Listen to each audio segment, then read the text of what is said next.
Hello everyone and welcome to my Fossils and Archaeology Survival Dinosaur World. We've been working on this world since about February, and honestly it's come a really long way. We've almost reached episode 20, and that kind of gave me an idea to combine some of our episodes into mega episodes for you guys to binge watch if you would like. So yeah, this is episodes 1 through 10. We'll do another one for 11 through 20, and we'll just keep going on and on and on as long as, you guys want. So yeah, I think if I've done it right, there should be little like markers so you can skip around between the different episodes, and you will hear intros and outros. So don't get thrown off. The video's not over when you hear the outro. I'll come back and fully end the video. But yeah, so I hope you all enjoy seeing the evolution of like how I've been making videos and how this world has progressed over the past almost year. So yeah, let's get right into it.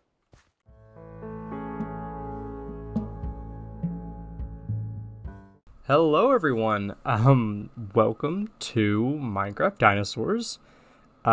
It's been about 4 years since I started my channel as a freshman in high school and posted a very bad video of me playing with the Fossils and Archaeology mod.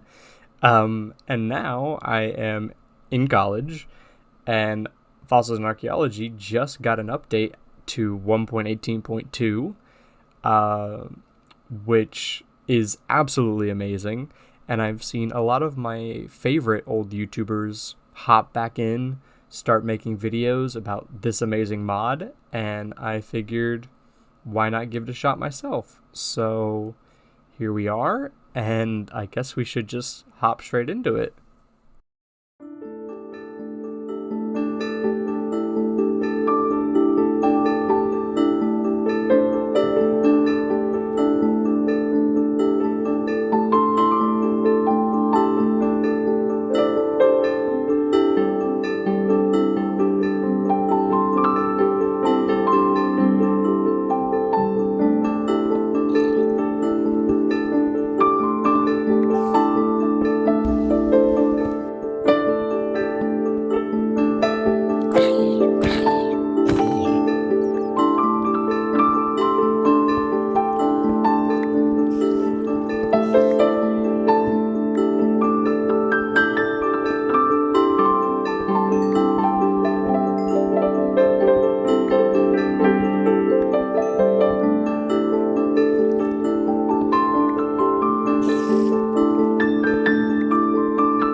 Okay, we're back after a very successful early game mining session. I focused mainly on getting coal and iron, as that's what we're mainly going to need to get us set up here in the early game.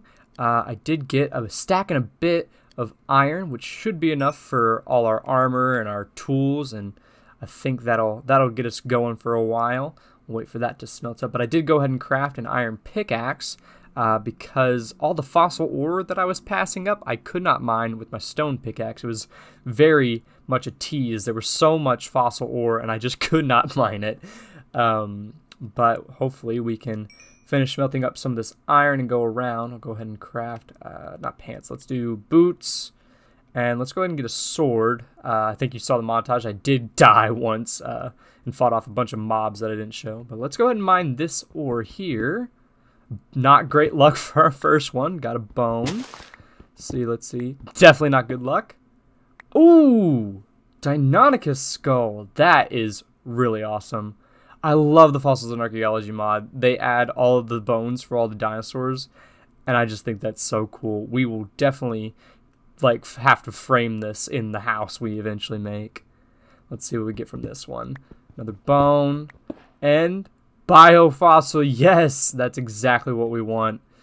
All right, let's try this vein right here. Plant fossil. Okay, bone, biofossil, bone, and another biofossil. Perfect. We're getting pretty lucky on the biofossil. Iron's still smelting up here. I'll tell you. I will go ahead and mine up all of these ores. Do another quick montage, and then we'll meet back up at the surface when I've done all that, and hopefully, I'll get lucky and get some cool stuff.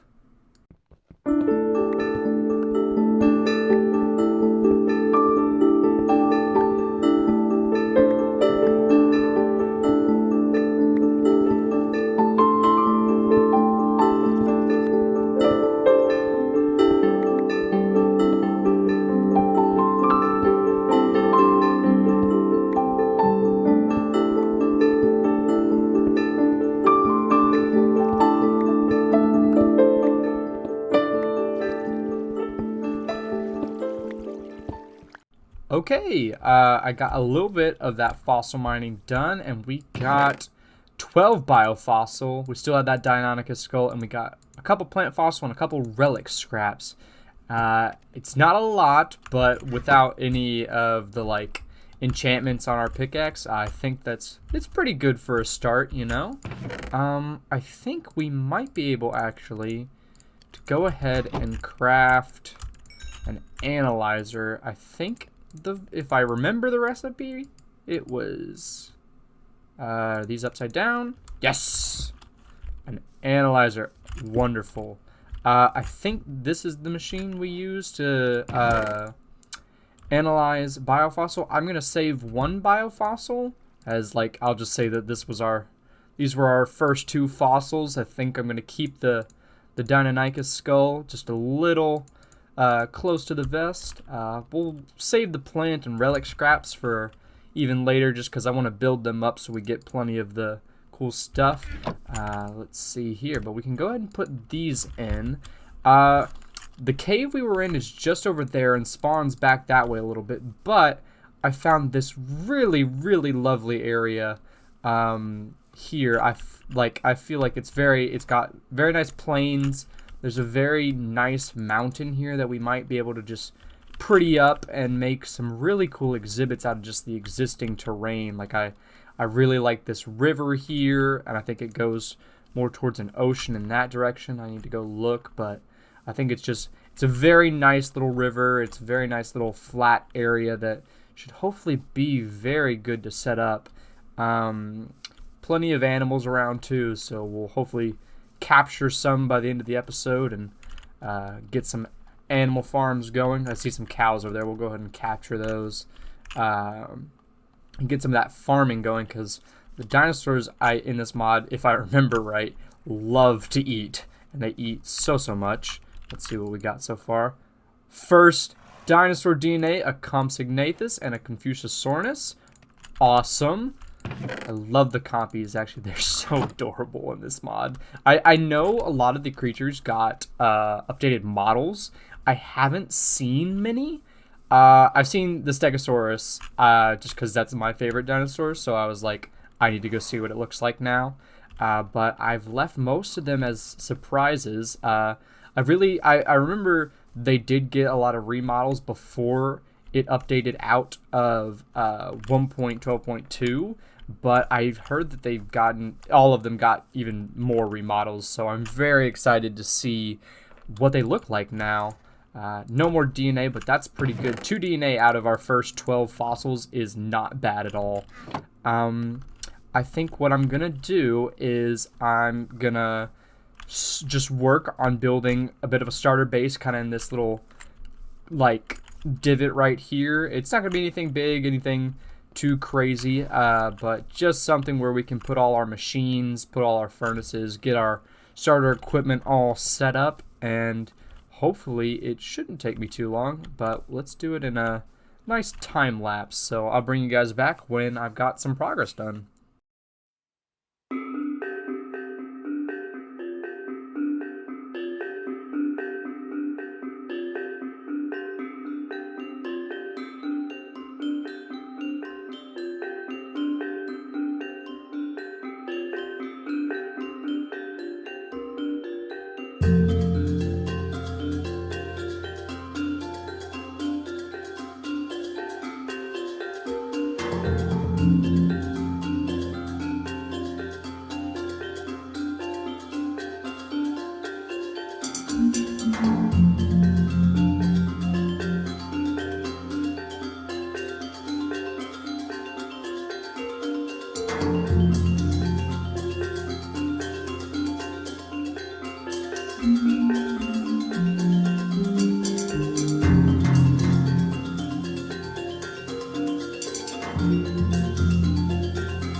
Okay, quick break from that time lapse. I found this dig site. This is one of the structures that Fossils and Archaeology adds. It's really cool the way they updated this. They added like the campfire, which is like wasn't in 1.12, and I think it's just a really cool structure. So I wanted to show off me finding it. The villager, I don't know where it is or where it went. It might have gone into one of these holes or something, but really cool structure. I think we could go ahead and mine up these fossils real quick and see what we get from here, if we get anything interesting.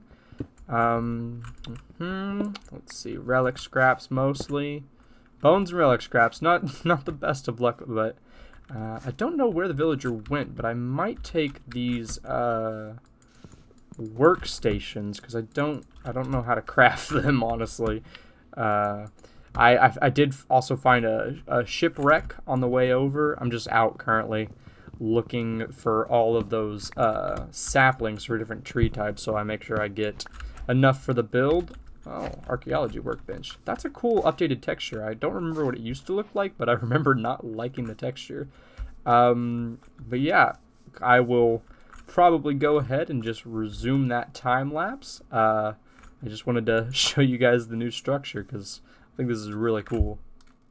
Okay, so this is our base. I hope I managed to get the time lapse to work. I just finished building, and I'm really hoping the replay mod is working and I can figure out how to work it, I guess. I've never really figured it out, but yeah, I still need to do a little bit of the outside work. It's definitely not finished, but I kind of went for like a kind of cabin bungalow style.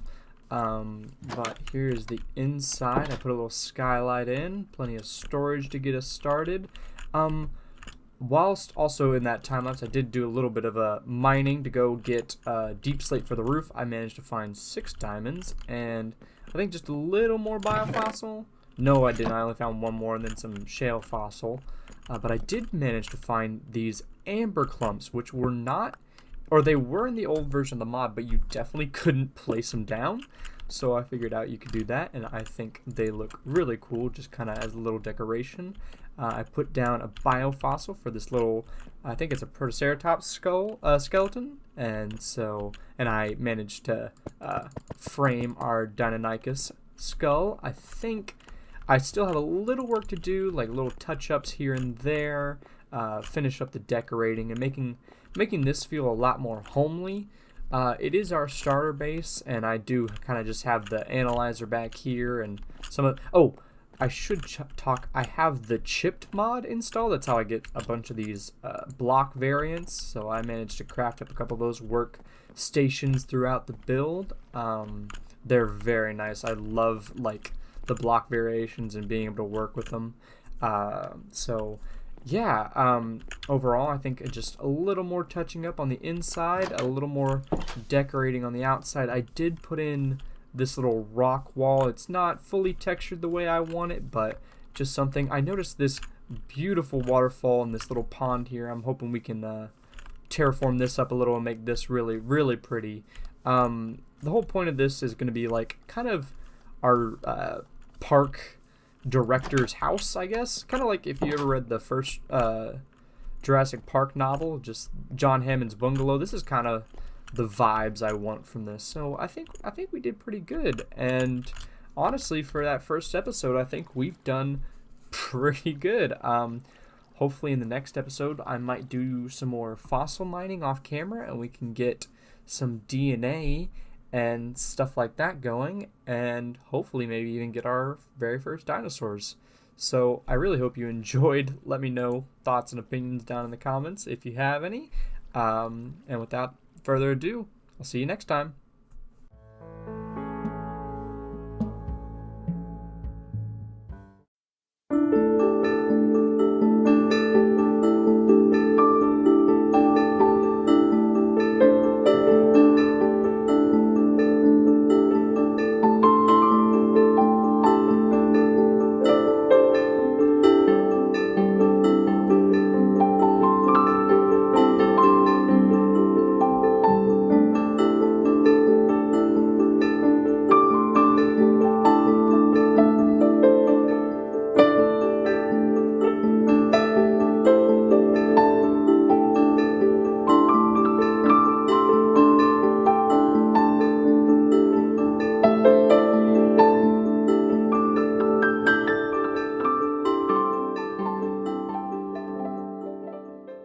Hello everyone, welcome back to Minecraft Dinosaurs.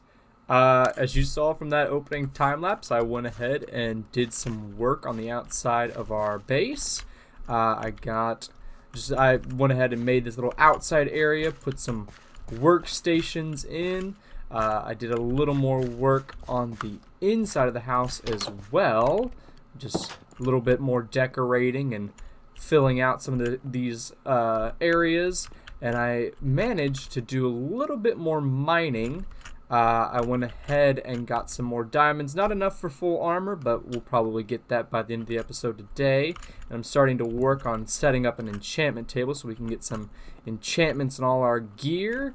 I did go looking for fossils, and I managed to get this much.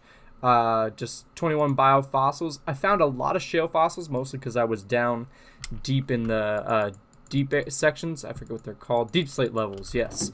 And we got a couple of really cool bones, so I figured we'd start off by analyzing these, seeing what we can get. We're going to keep saving up on these relic scraps and plant fossils. I want to kind of have a set up lab and garden area for those plants, just so that way, you know, I don't have too much clogging up my storage system right now.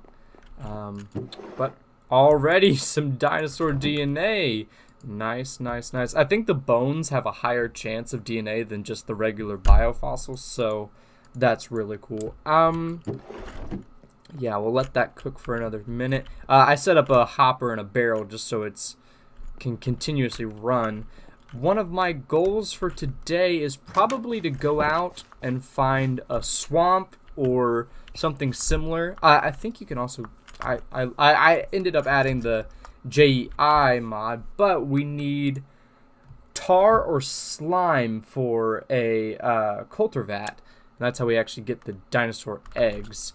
So I'm thinking today we'll go out, try and find either a swamp or a tar pit, and just get that underway. Like I said, we're going to keep working on getting all this set up and all nice and neat.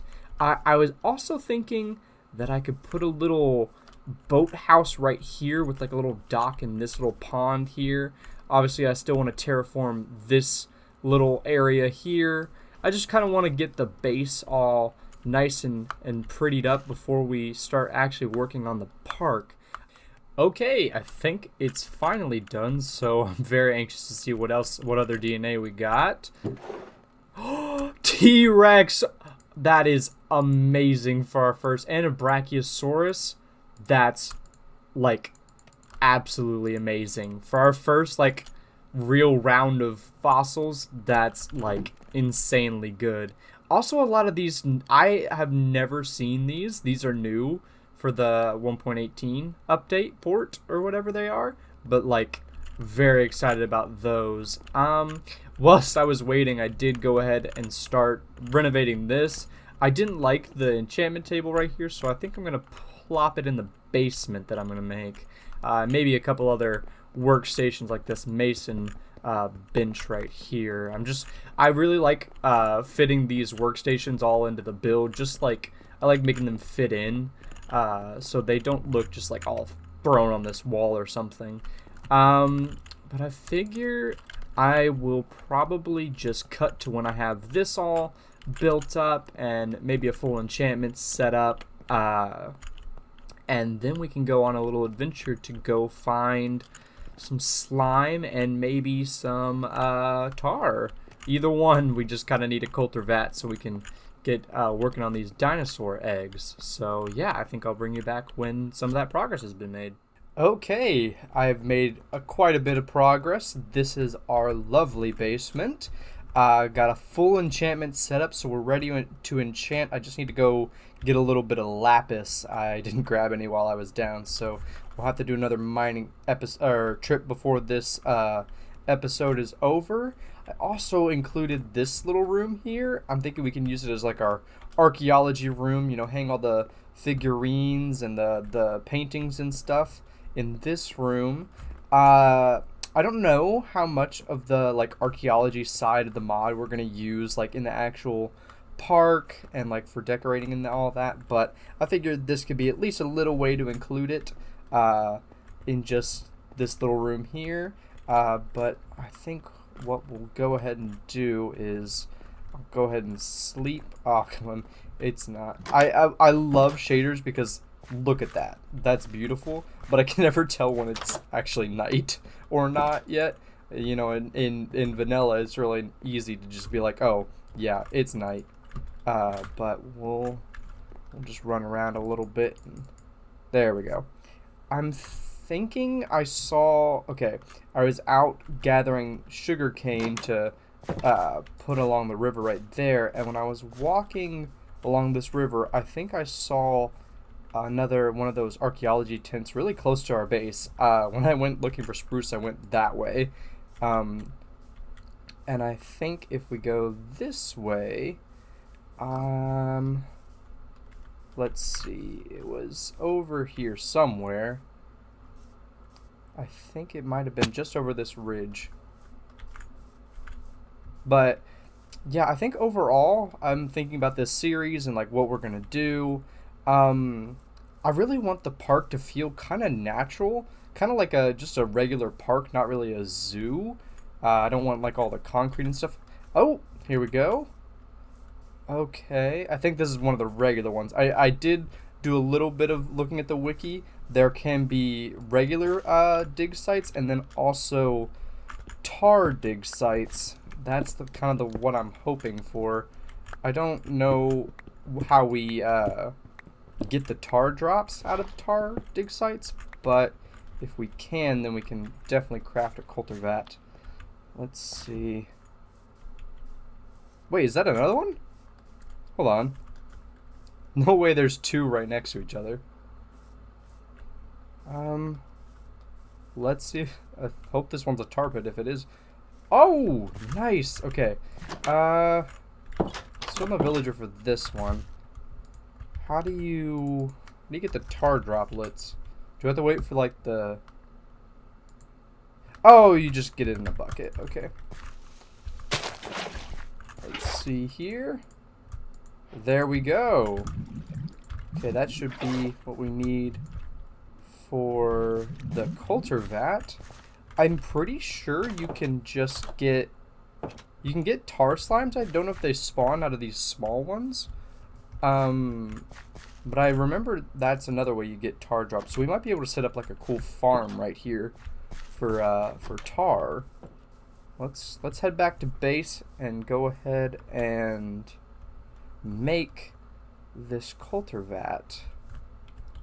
But yeah, as I was saying, for this park, I kind of want to feel kind of natural, kind of just like a Central Park style, kind of just like zoo, where it's not like too done up, where it's like all these official buildings and all that. I do want there to be like a lab and a research facility, but I want it to feel more like, not like a reserve, but kind of like a reserve, like a national park almost.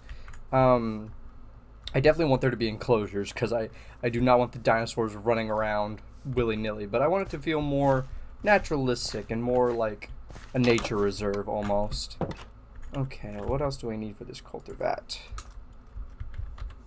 Okay, just iron, water bucket, and glass. I should have a little bit. Let's see. I need to go grab some more glass, of course. Let's actually craft a shovel, because I don't even have a shovel right now. Let's do that. Over here. I swear I will get better at talking during these clips. I am definitely new to YouTube, so finding things to say when I'm just kind of casually playing Minecraft it's going to be a little bit of a learning curve, I expect, but shouldn't be too bad, I hope. Let's see here. Okay. We'll just throw that in here. Okay, perfect. And we'll get this cultivat started up. I think, if I remember, it was BioGoo. I think they added this in one of the later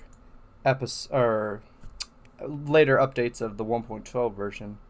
Milk bucket, rotten flesh, wheat, and does that have to be a dinosaur egg? How do you get a dinosaur? Maybe I can use a regular egg. Okay. Let's go ahead, and it was 4 glass, water bucket, iron along the bottom, cultivat, wonderful. Okay, let's put that right there.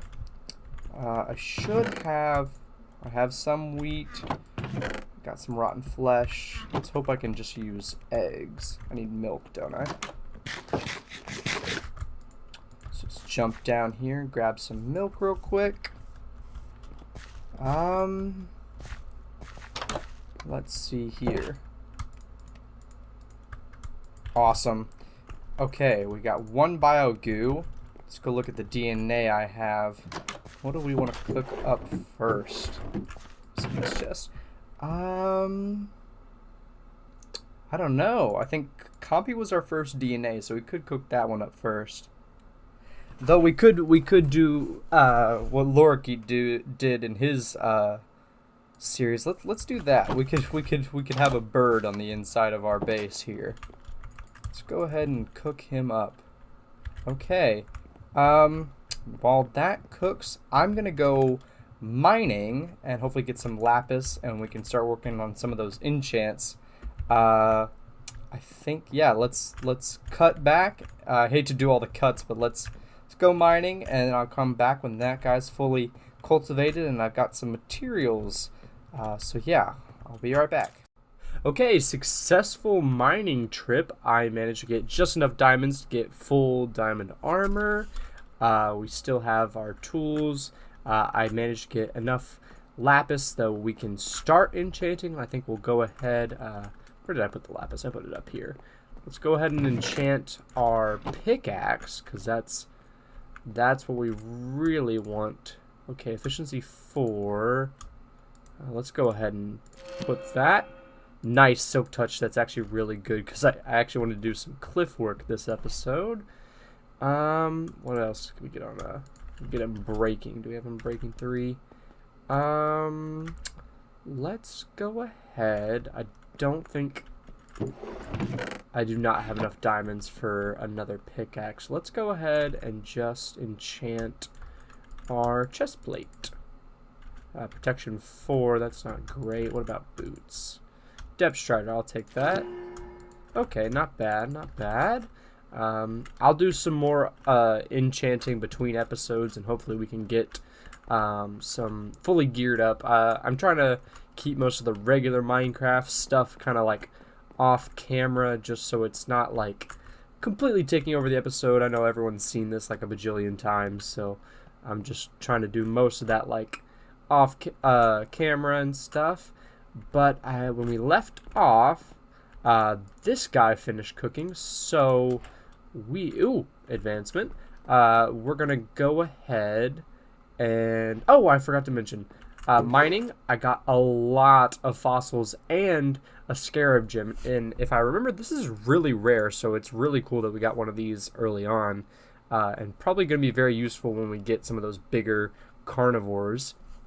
But I managed to get a fair amount of biofossil, shale fossil, and a couple more of these miscellaneous bones. So we'll go ahead and put these in to cook up and analyze.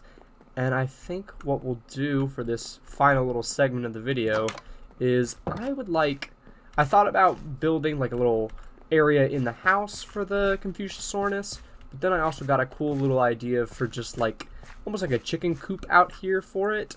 And then I also, in this time lapse, want to pretty up this area and maybe extend our little owner's area in this. I did plant a wheat field, but I'm gonna pretty up this lake and this one over here and make just a little bit of an expansion to this base. So I think we'll do that in one final time lapse for the episode, and then we'll come back, look at what we got in the analyzer, and hatch our Confuciusaurus into its little enclosure right here. So yeah, let's get straight into it.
Okay, we're back from that last time lapse. I did quite a bit of work around just this whole area, all of the paths and stuff. Really just trying to lay the foundation for where our park's gonna go.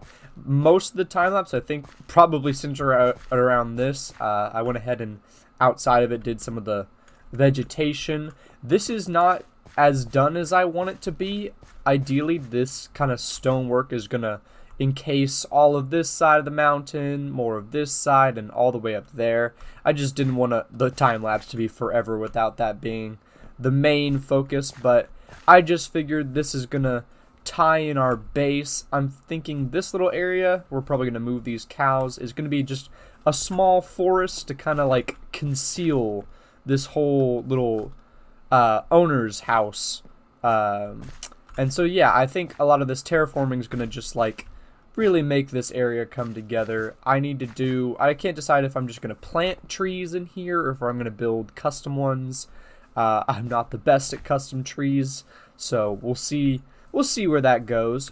But I was really thinking that this little area, in next episode, we could probably try and get some alligator gar and have that be in this little like pond here, and that could be just a cool way to have them incorporated into the area. I will probably build an exhibit for them that's not just that, but I just think this is a cool naturalistic way to get them in. And the later part of the time lapse was us building this. I'm not the best at building chicken coops or even small builds, but I think this is decent enough to where we can put our Confuciusornis in it, which will be our very first extinct creature. This is the inside. It's really hard to show on the time lapse, but nothing special. Just a little bit of bird perches and a feeder. I hope to goodness the Confuciusornis doesn't drown in this cauldron or something like that. That would be tragic. But yeah, I think without further ado, let's go ahead and just spawn it in. Aww, he's so small. Do I have a Dinopedia? I do. Wait, I forget the crafting recipe. I think it was biofossil. I don't think. Oh, we just analyzed it all, didn't we? Yeah, I think we don't have any more biofossil, but we can go ahead and check what we got from the analyzer. Ooh, some DNA. Nice, nice, nice. A lot of Meganera. Oh, we could probably do another bug enclosure. I forget that they added those. Not a bad haul. Oh, and a Nautilus. I didn't even see that. I also put the leftover tar drops in, so I guess they give you, that's how you get tar fossil now. You analyze the tar drops. I will analyze those. I don't think we'll get anything from just the 3, but we can go ahead and look. Nothing from that one. Alright. Well, yeah, I think overall today has been quite a good episode. A lot of that terraforming done. I'm probably going to do more of it off camera, try and work it up this mountain. And then I think next episode, what we'll try and do is hopefully get some sort of enclosure. I'm thinking here, probably another, like I'm thinking this whole area is going to be forest. So I'm thinking we could probably get like a Stegosaurus or a Triceratops in this area. I'll do more fossil mining off camera. Maybe set up an actual like designated mine of sorts and get that going. And we'll get a Dinopedia to look at our Confuciusornis friend. That's aww, it's so little. But yeah, thank you all so much for watching. I hope that you all enjoyed. And please consider subscribing, and we'll see you in the next episode.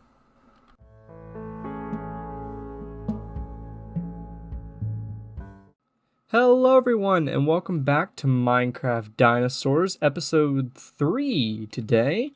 And today I think I've got quite a few plans of what we're going to do today. I'm thinking a medium enclosure in our very first dinosaur today. I've been very busy around the base. I'm still working on this cliff over here. I wasn't fully happy with how we left it in the last episode, and I still need to work up there and up there. I'm just don't want to break my Silk Touch pickaxe too soon, so that is one of our goals today, is to get more enchantments on all of our gear. Let's go check in on who we hatched last time. This is our Confuciusornis, and he is so adorable. I did manage to get a Dinopedia off camera, and we'll look at him. He is a male, and again, he's so cute. He's just so small. I don't know when he's fully grown yet, but we'll give him a couple more days to see when he gets fully grown. If you have any name suggestions, I forgot to ask in the last episode, please leave a name suggestion for this little guy. But without further ado, I think we should get straight into it. I have done a little more work on the inside of the base. I did go mining and get plenty of fossil ore. I'm leaving them in the fossil variants because I wanted to get better pickaxes. I did get a paleontology level 3 enchantment. I just want to make sure I get fortune as well, so that way we get the max amount of goodies from those fossil blocks. I did analyze half of our relic scraps and got some cool new decor for this room, and I started a room down here. This isn't gonna. Not gonna do anything pretty, but I just went to the Nether to get some quartz for some of the ideas I have for today. I kind of want to set up a couple starter farms so that way we're well set off for the future. And I included 2 little strip mines here, but when I went down here, I managed to find a spider spawner. And I think our first task of the day is going to be setting this up into an experience farm, so that way we can enchant faster and get our gear all situated. So I think we'll cut to doing that right now.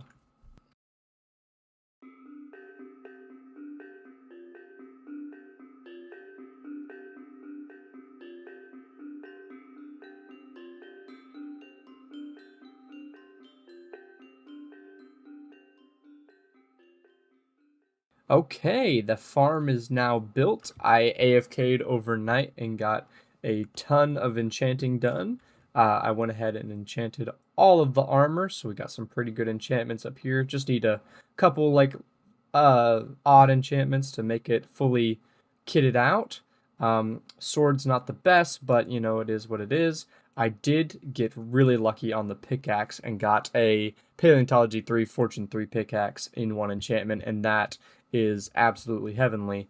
We just need mending and efficiency on it, so I think hopefully by the end of the episode today we can try and find a zombie villager to cure and put somewhere just in our base for the mending enchantment. But now that we do have this really good pickaxe, I'm thinking we can go outside and just pillar up and mine all of these fossils to see what we get. So I'm going to go right here and quickly just break this down.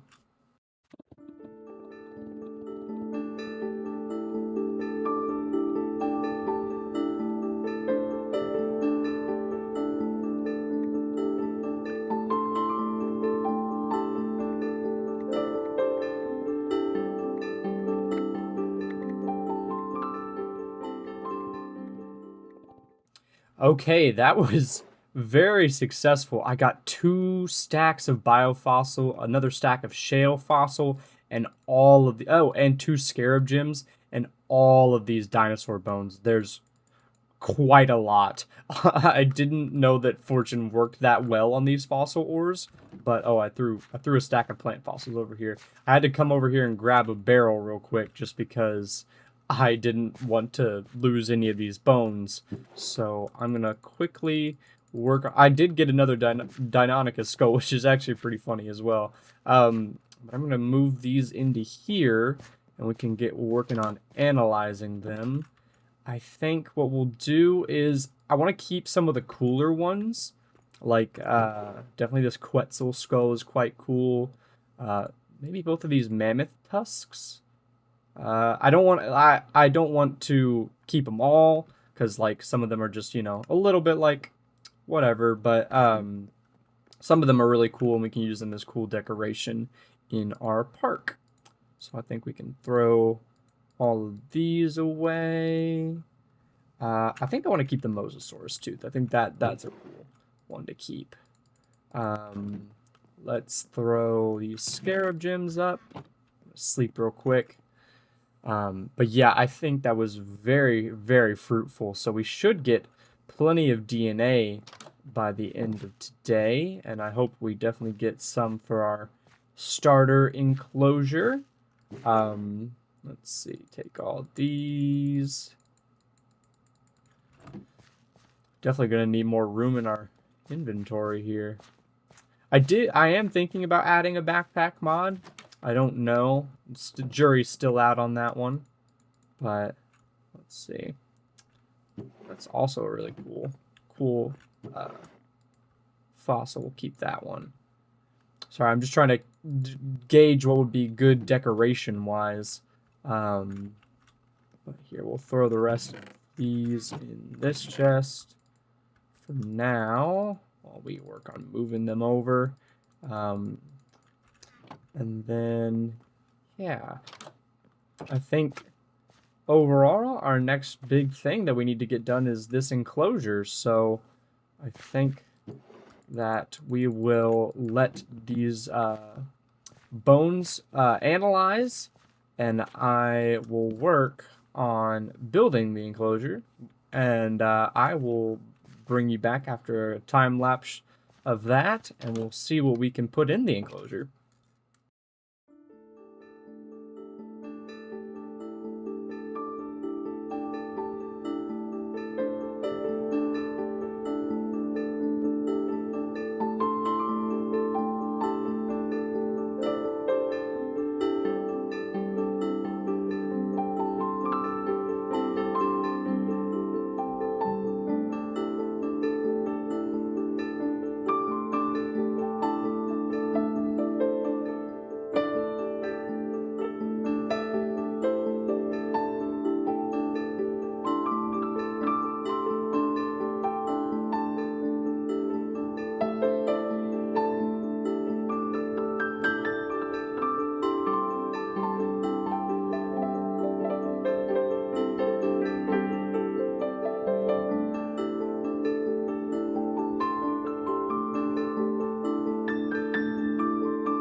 Okay, so we've made quite a bit of progress on this enclosure.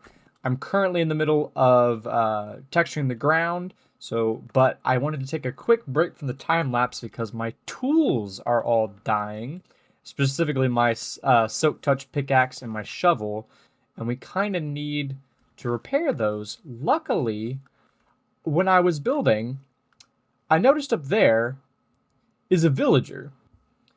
I don't know how he got up there or where he's from. I looked like across the mountain. There's no village in sight, so I genuinely don't know where he came from. My only guess is that there were two of those fossils and archaeology tints, and they typically spawn with a archaeologist villager.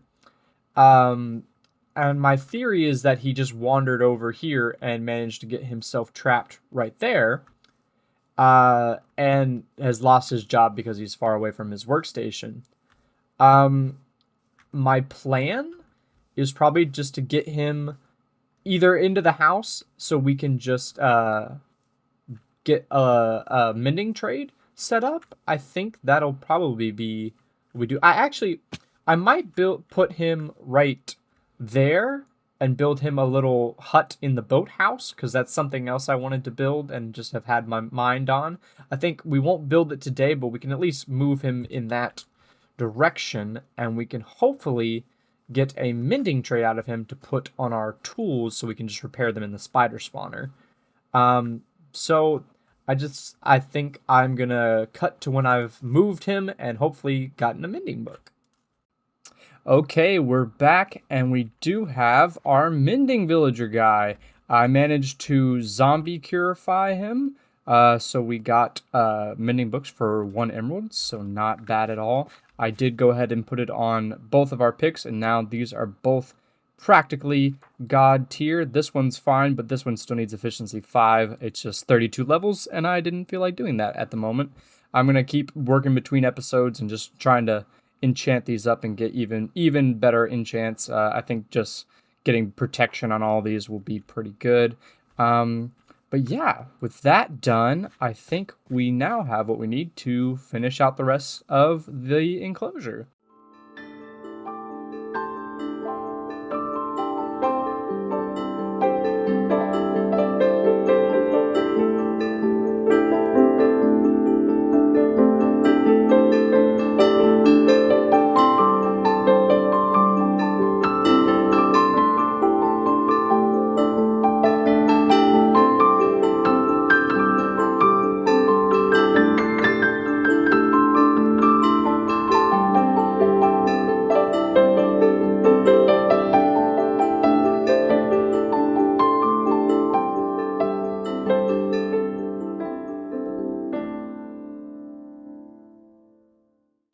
Okay, so time lapse is over and we've made quite a bit of progress on this enclosure. I'm very happy with the layout so far.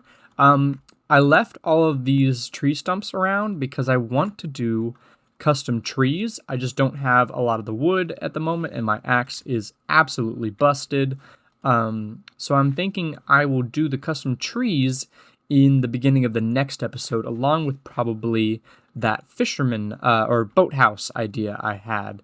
So that's probably how we'll start off the next episode. But I'm pretty sure that this enclosure is ready for our animals.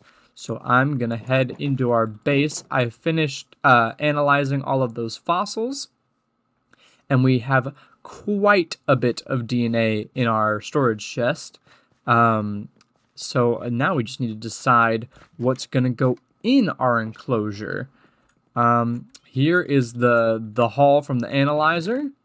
Quite a bit of DNA, as I said. I was thinking originally Triceratops or Stegosaurus, but we did not get a single Stegosaurus DNA, and we only have one Triceratops. So I was kind of thinking Pachyrhinosaurus for this first enclosure.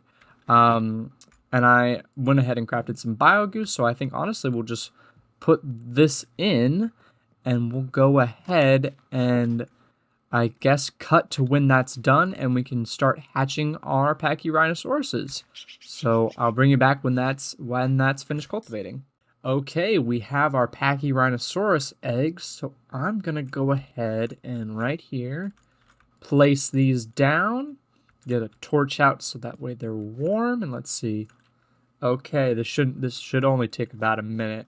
But yeah, I think while we wait, I can talk about a little bit of the plans for the series. I think next episode we're gonna finish off this enclosure and probably this space in front of the house with custom trees, kind of finishing off this area right here so we can start working into the park out these ways.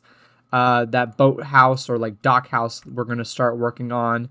And I also was thinking, I haven't mentioned it so far in the series, but I do have the create mod installed. And I'm thinking we could incorporate some like water wheels and some kind of create thing in with this building here. I'm going to work on extending the path out, and I think we're just going to keep building out this way, and then eventually we'll need a bridge over there, work that way. We've got a very nice area for expansion, and I just kind of, the next episode, want to set even more like basic things up. I'm thinking a couple, with the create mod, a couple basic farms, like a wheat farm, or probably carrot and potatoes, so that way we have plenty of food, a better cow farm over there. I'm going to move those guys, get something more stable set up. And yeah, so I think overall that's going to be good. This video is currently being recorded literally a couple days after publishing episode 1. But I'm scheduling them all to post about a week after each video is posted. So I think we'll keep with that schedule, just 1 week, or one upload a week. I am a college student, so I don't know how much I'll be able to stick to that. But I think overall with this series, I'm going to try and get ahead and make sure there's at least one a week for the foreseeable future. I think they're hatching. Let's see here. 92. Okay. Let's see. Okay. 98. Come on. Aww. They're adorable. Here, guys. I love their model. Like I said, this is a new creature for the update. They're so cute. Let's see, who do we have? We have one male, one female, and another male. Perfect. Let's get a feeder put down here. His night, we'll go ahead and sleep. But I think, honestly, I'm going to leave it there for today. Thank you all so much for watching, and be sure to tune into the next episode. See ya!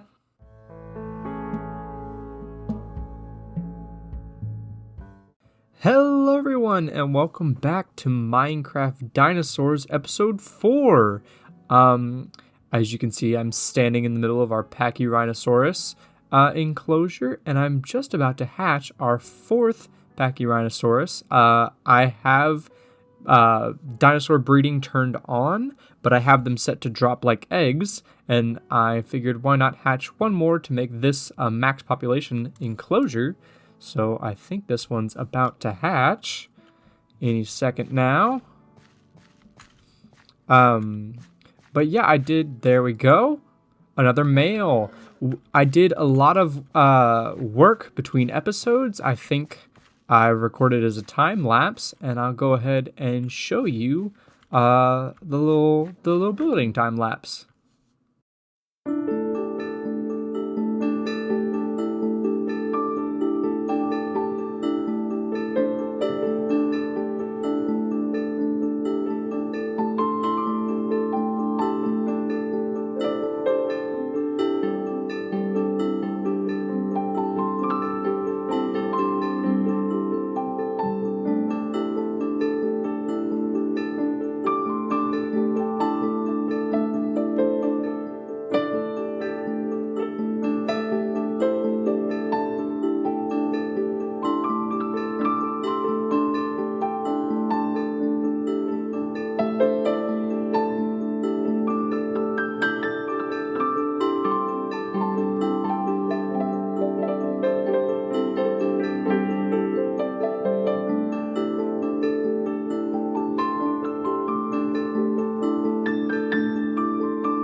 Okay, I'm very happy with the progress we made in that time lapse.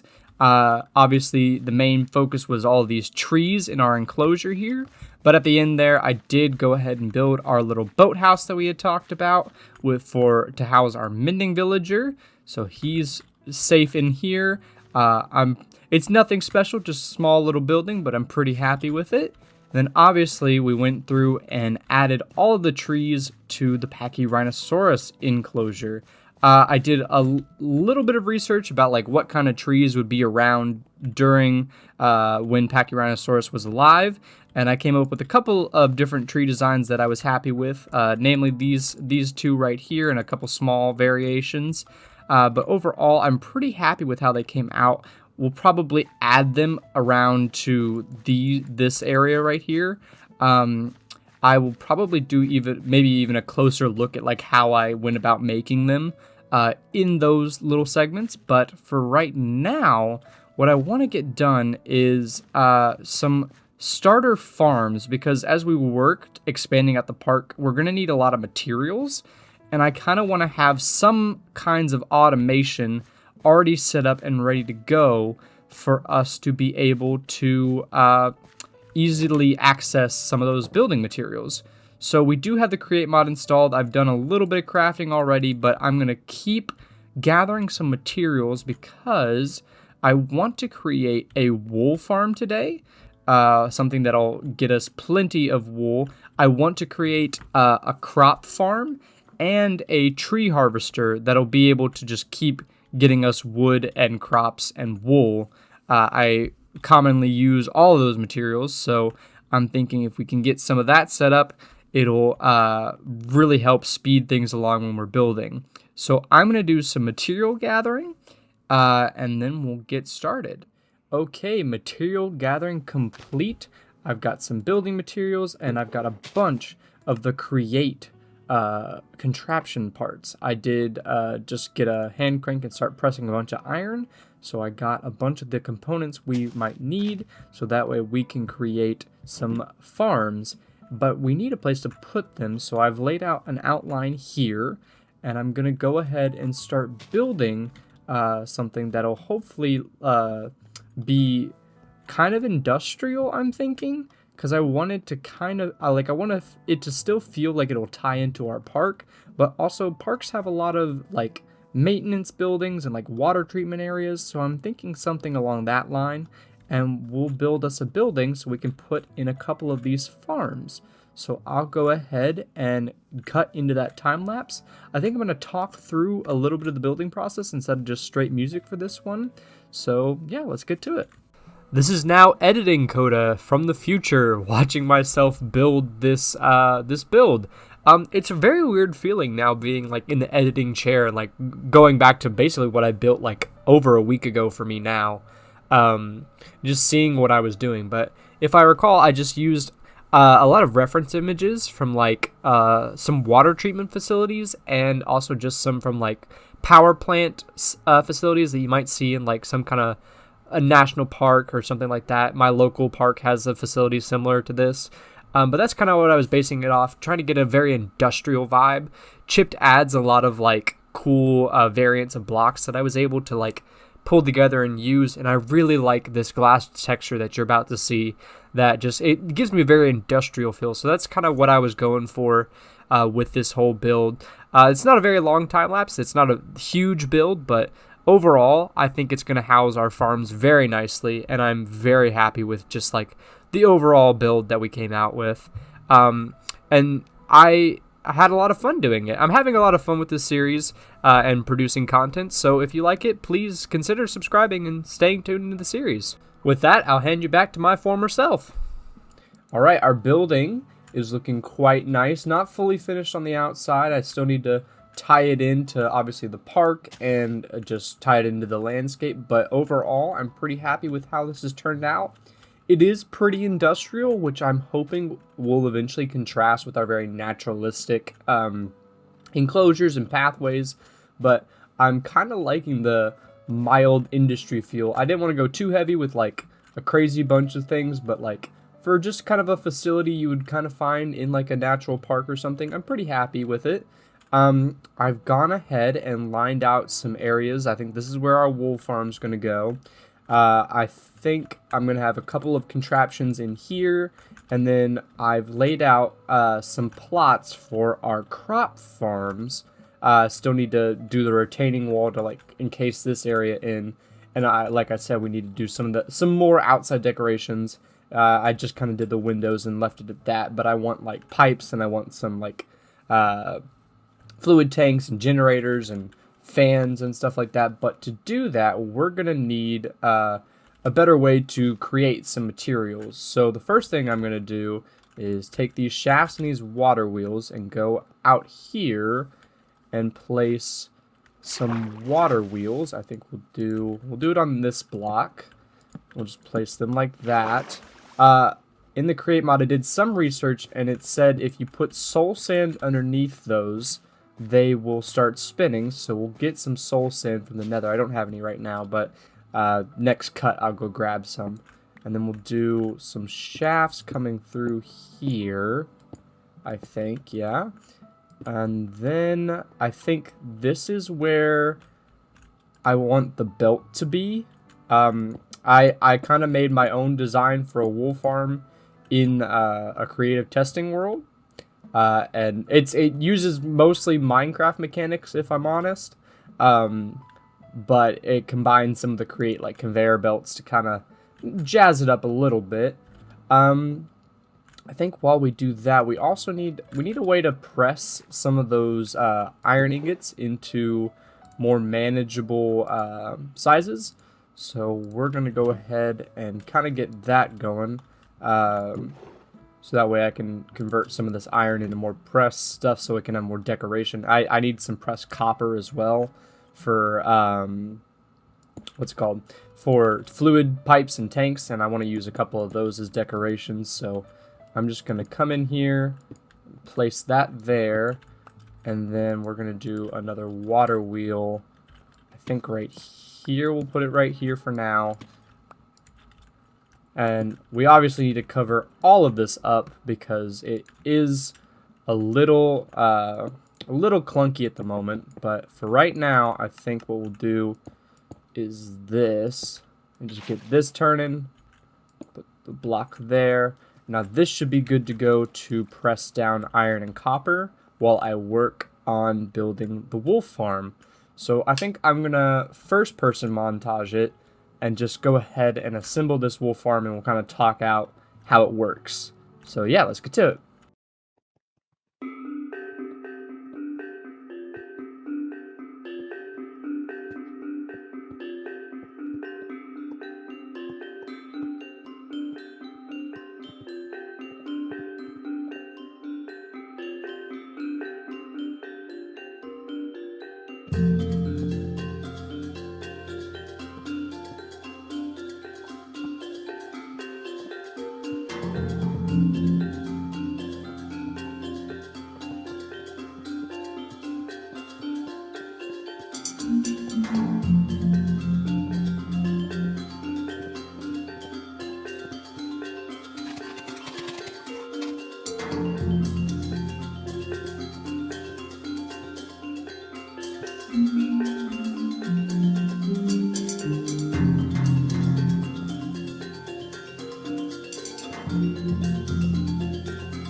Okay, we finished up our wool farm. It's pretty simple, just an observer watching the grass the sheep are standing on. When that's updated when they eat it, it just shears the sheep with the dispenser, and then it is collected here and sent down here. I went ahead and covered up this little contraption, which I've just been using to press a bunch of copper to make fluid pipes so we can add some decoration in here, and also some fluid tanks so we can add some like cool decoration on the outside. What we need to now turn our attention to are the crop farms that I wanted to get done today. I think we're going to do 3, one for carrots, one for wheat, and one for potatoes. But I think I will go ahead and do a time lapse of us finishing up these farms, and then maybe the rest of the outside and maybe some more decoration on the inside. So yeah, I'll go ahead and do that now.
Okay, we've done quite a bit of work on this exterior. I've got some of these paths started in, and some retaining walls to hide our bits and bobs. I added some fluid tanks out here, and the interior is pretty much the same. We gotta do a little bit more work in here, but our main focus was this back section.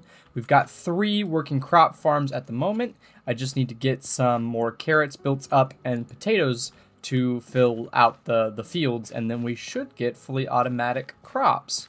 I need a little more decoration out here. A few small details is all I think this build is really missing. I did include a down area that'll have all of the storage for all of these farms. And I still need a little more work finishing this up and the interior of this. So honestly, I think I'm gonna work just a little bit of magic and do the interior right now. And there it is. Magic has been done and the interior has now been built. I'm very happy with how this turned out. It's very industrial looking in here. It feels kind of like a facility that would be doing some kind of park function that we need it to do. I tried to incorporate like food and shipping containers, kind of like this is our main way to grow crops for the park. But I did even more work out here, just a few details here and there, but nothing too much, just a little more work to make this feel like a complete build. And I think all that's really left is the vegetation and more stuff to tie it into this pathway and into the park. Obviously, I think we need a bridge over the water here, and I really want to go back to our starter base and really build a forest around it to kind of like seclude that area and kind of block the sightline so I don't have to look at this factory from my house. But I think I will save that for the next episode, and we'll get that bridge built and we'll get that forest all squared away. And I think, yeah, I think that's been it for today. I will see you all in the next episode. See ya!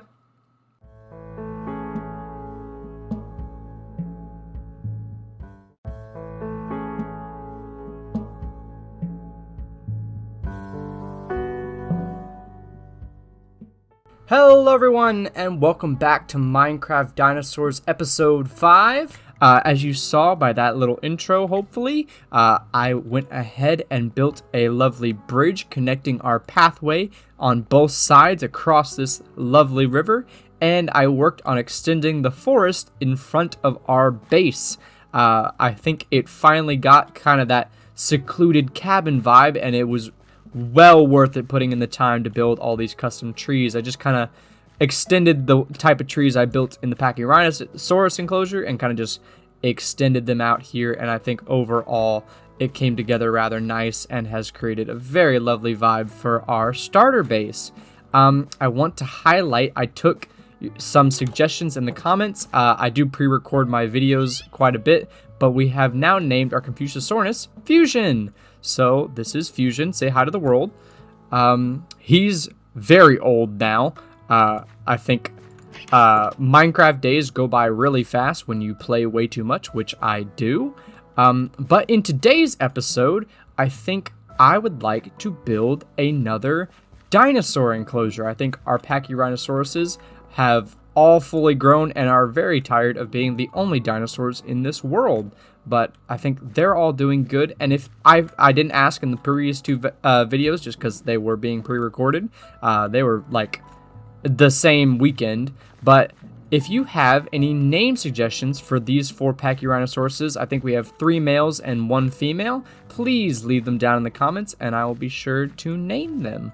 But today I was thinking that I left this little pathway open here, and I think we can extend it this way and maybe build a lovely enclosure in this little valley right here. But I think we need to decide what I'm going to put in that type of enclosure. So I'm going to go have a look in our DNA chest and see what we have available. Okay, this is the DNA we're working with, and out of everything here, I kind of want to stick with herbivores for the time being. I think carnivores will probably be either next episode or the episode after. But I'm thinking we have 2 Stegosaurus DNA, and I think that could be a very good enclosure to build. I'm not too set on the idea of mixing enclosures. Like, I know some YouTubers like to build one enclosure and have like Stegosaurus and Triceratops, or like Dryosaurus and Stegosaurus, and I don't know why, but I just kind of want every animal to have its own individualized exhibit. So I think today we're going to do Stegosaurus, so I'm going to go ahead and put these guys in there and cook them up. And I think honestly we should just get straight into it. I'm going to do this one in another time lapse. So yeah, let's do it.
All right, I think our enclosure is looking pretty good. Obviously, no trees just yet. I have had my fill of trees for today, so I'm probably going to do that in another segment when I wake up tomorrow. But I think the enclosure is pretty escape-proof, so I think we can go ahead and place down our Stegosaurus eggs and get them going. I'm going to just place some bushes down. I do want some feedback, however, because obviously we've done a lot of building in this series. I just want to know what your favorite kind of format is. If you like the time lapses, if you like jump cuts, both are like acceptable ways for me to do it. I do know the jump cuts kind of give me less video overall because you just kind of like cut, it's there, and then, you know, that's like 2 seconds. But like time lapses are at least like a minute for like every hour of work. So like that time lapse we just did was like about 2 hours worth of me just building all this together, you know, putting the fence in and all the rocks. I do still need to texture the rocks actually now that I'm thinking about it. But yeah, I just this whole enclosure is feeling pretty good to me. I kind of wanted it to be more like open air and not too forested like this one, so we're not going to do too many trees. I'm thinking just kind of along this back wall here and like into this area, and then like a couple sparse, like one here, maybe one here. Not too much, just enough to like make it still feel like there's tons of trees, but I wanted this one to feel more open. I think Stegosaurus for me in my mind is kind of like, I don't know why it's in the mix of like plains and forest. But I also kind of want more tree stumps in this one, kind of like the Stegosauruses have been like knocking over trees with their tails or something like that. I don't know why they would be doing that, but just like that's something in my mind that they're gonna do, so I would like to include that in their enclosure. Let's see how close they are. 75. Okay, let's put in a couple more bushes while we have time. But yeah, overall, I hope everyone is enjoying the series. Obviously, we're still very early on, and we're getting some good builds built in. I do, like I said, want to move on to some carnivores eventually soon. But I really want to go... Oh, I think they're almost ready. I want to go get shulker boxes, so I think, honestly, that might be what we do after we hatch these eggs. But they're almost there. Come on. 99, and... Oh, they are adorable. Oh. If I haven't said it already, Stegosaurus is like my favorite dinosaur ever. And we have both a male and a female. They are so cute. These are new models for me. I haven't seen them yet. They are adorable. Okay, well, I think in this video I already asked for Pachyrhinosaurus name suggestions, but if you have any Stegosaurus ones, I would love to hear them for both of our Stegosaurs. Whoa! Why is he freaking out like that? Okay, I need to look at maybe some of the mod settings, but again, they are so cute. I can't get over that. Okay, anyway, moving on. I think what I want to do with the rest of the episode is go ahead and go to the end. I think we're pretty geared up as we're going to get. I think I need to pop over to the nether and get some blaze rods. I think we'll do a montage, get the blaze rods, find the stronghold, and then get to killing this dragon.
Successful cinematic fight montage over. Hopefully, if I edited it right.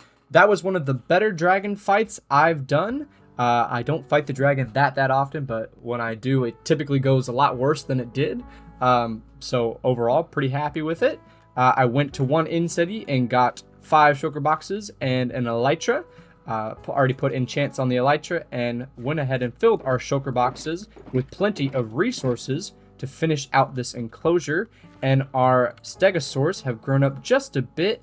They're a little farther from our base than the Pachyrhinosauruses, so they've been growing up a little slower than they did, but they are still so adorable, and I think they deserve a fully finished enclosure.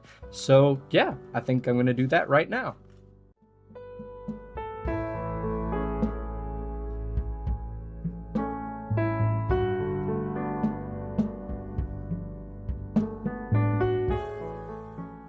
Alright, I think the enclosure is looking very nice. Finally did all the rock texturing and built up all the trees. I know it's been a very montagey and very time-lapse heavy episode. I'm still trying to figure out the best ways that I can like showcase me building. I'm definitely new to all of the YouTube and speaking to myself. That's why I probably say way too much. But overall, I'm really liking the way that this build has come out. I'm really happy with these rocks over here and just the whole layout. I really like the openness and like being able to see our stegosaurs from like this kind of pathway that I put in. I did add some park benches and stuff to kind of like give you that overview into the enclosure. I'm not set on having like a big viewing area or something like that. I know we did one for the Pachyrhinosauruses, but I might alter that. I'm still undecided. But overall, I like this kind of like lookout point, being able to see into the enclosure, see kind of all the open spaces, and see our stegosaurs. But yeah, I think we've had quite a lot of progress done today, and I'm looking forward to expanding out the park in several different ways. I really like having elytra because I can get a very nice aerial view of all the work and progress we've done so far. I'm thinking we're gonna go out this way with like some carnivores and more plains over in this direction, but we're also going to extend the forest over and around this area. So overall, I like the way we're going, and if you've enjoyed, please consider subscribing, and I'll see you guys in the next video. See ya!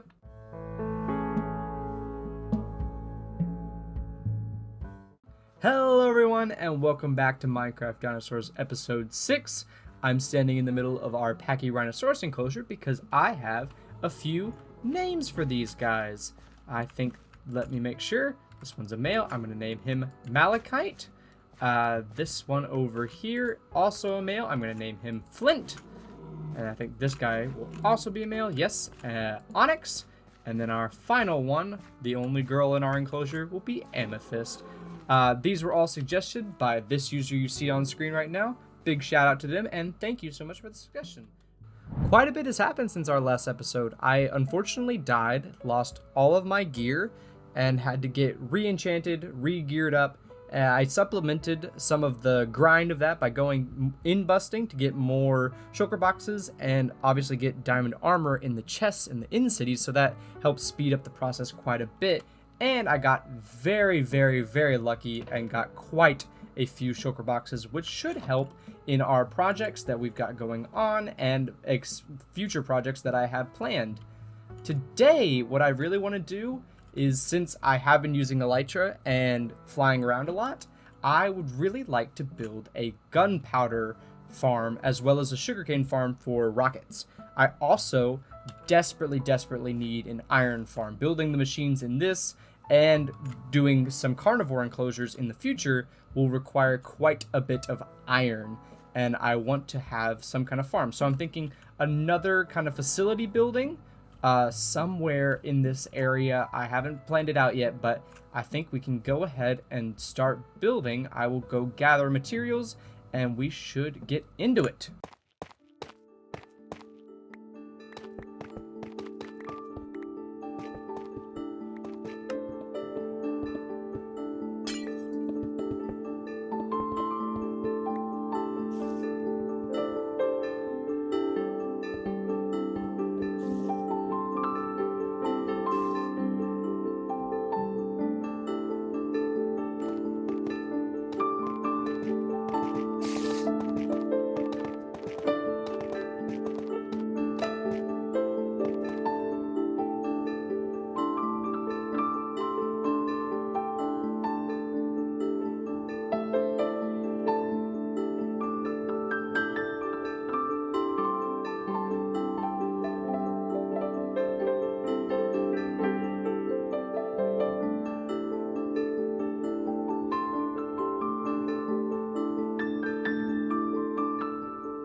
All right, I think that just about does it for our facility expansion.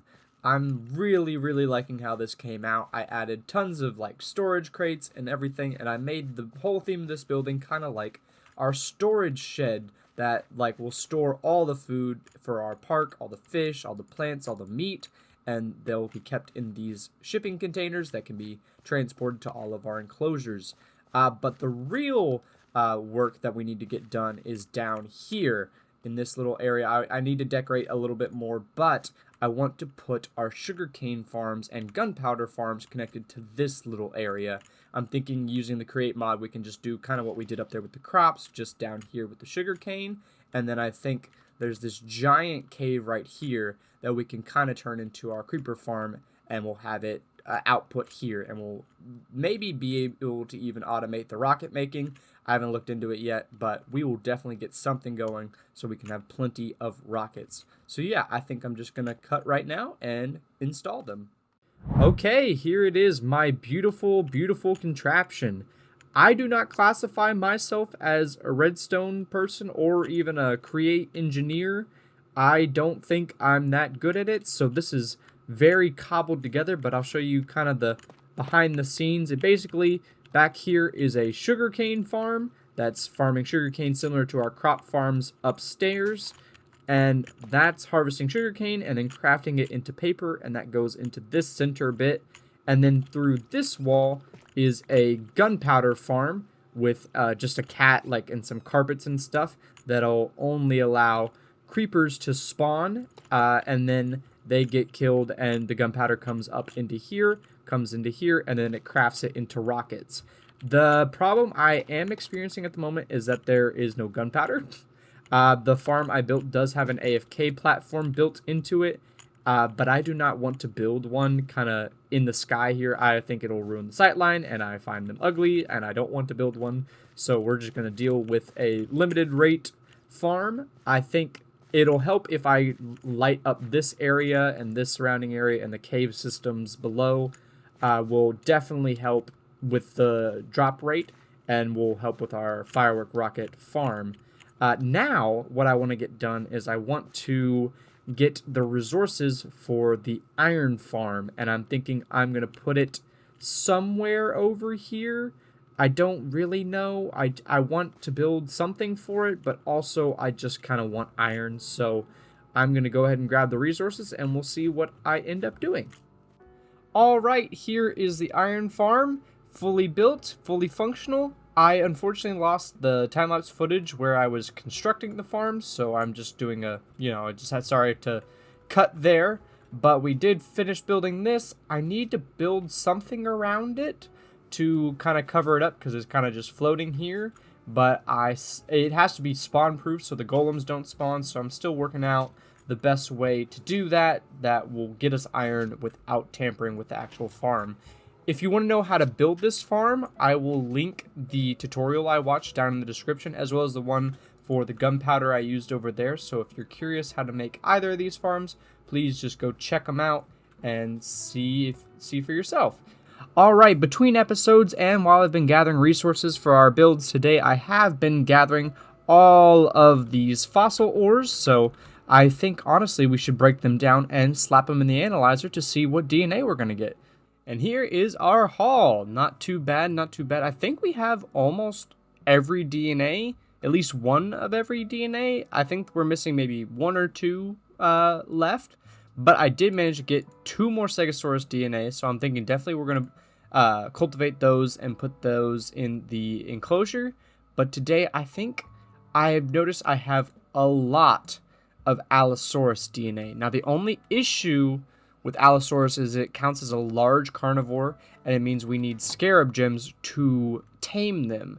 But I do have about 5 in here. I'm going to do 3 Allosaurs for now. I think 5 might be a little too many because I don't know how many their herd size is. But I think 3 is like a good odd number for them. So I'm going to cook up both of these eggs, and I'll meet you back in the Stegosaurus enclosure so we can hatch our 2 new Stegosaurs. Okay, I have our Stegosaurus eggs here, and I'm going to place them down and let them hatch. And while we wait for them to hatch, I want to talk a little bit about the plans for the series. So far, I think this is episode 6, and we've released 1 video a week for the past, I guess, 5 weeks now. This one will be a little bit later than the other ones. I think I've been releasing them on Tuesday. This one might come out Friday, or I might even miss this week. It is my birthday week currently, and I haven't had that much time to record the video, as well as my finals week is coming up next week. So I'm a little busy with life at the moment, so I might not be able to record a video. I know my following's very huge, and you all very much care that I won't be able to post. But overall, I am going to probably miss this next week or the week after, just because of life. But I do get my summer break for a bit at the end of this month, so overall, I think I'll have more time to do even more crazy builds. This episode has been quite jam-packed with all of the farms I've made, and it doesn't look like much, but a lot of hours went into both the gunpowder and the sugarcane farm and the iron farm, which I still need to design a building for, and I also am wanting to finish out this episode building, at least partially starting an enclosure for our Allosauruses. I don't know how much will get done before I need to wrap it up and just go ahead and end the video, but overall, I'm really happy with the progress we're making. I've been kind of brainstorming and planning out the rest of the park, and I might put some images on screen right now that kind of shows like my random drawings that I do in class, but just some really interesting ideas I have, and I've been brainstorming like the aquarium and the aviary, and like trying to get a bunch of inspiration and trying in a creative testing world to just kind of like plan those out and see what they're going to look like, how I'm going to fit the fossils and archaeology animals in, and all that. So that's kind of what I'm working on behind the scenes, and I'm still going to try and be consistent making content and growing the park. But it looks like these guys are almost about to hatch, about 5% left. So yeah, actually we'll have now 4 stegosauruses, so if you have any name suggestions in the comments, please leave them. And let's see who we got here. We got a male and a female, so we have an even split. 2 males, 2 females in this enclosure. That is lovely. So again, 4 stegosauruses. Please name them down in the comments. I forgot how adorable these were because these 2 grew up so fast for me, but these guys are still adorable. But yeah, let's go ahead and I guess start working on our next enclosure right now.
And with that time lapse coming to an end, here is the very early version of our Allosaurus exhibit.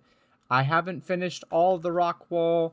I want to do like plenty of big rocks and also ground texture and foliage, but I am desperately running out of time for this episode. So I'm going to go ahead and place these guys down and get them all going. Do I have my Dinopedia? I think it's out here. I would like to talk a little bit about the exhibit while we wait for them to hatch, but overall, I had it the whole time. I'm very happy with the fence design that I came up with. I kind of just winged it, like started doing it. It was like, okay, let's do it. It's kind of Jurassic Park-esque. There's the Create mod adds these little light bulb looking things.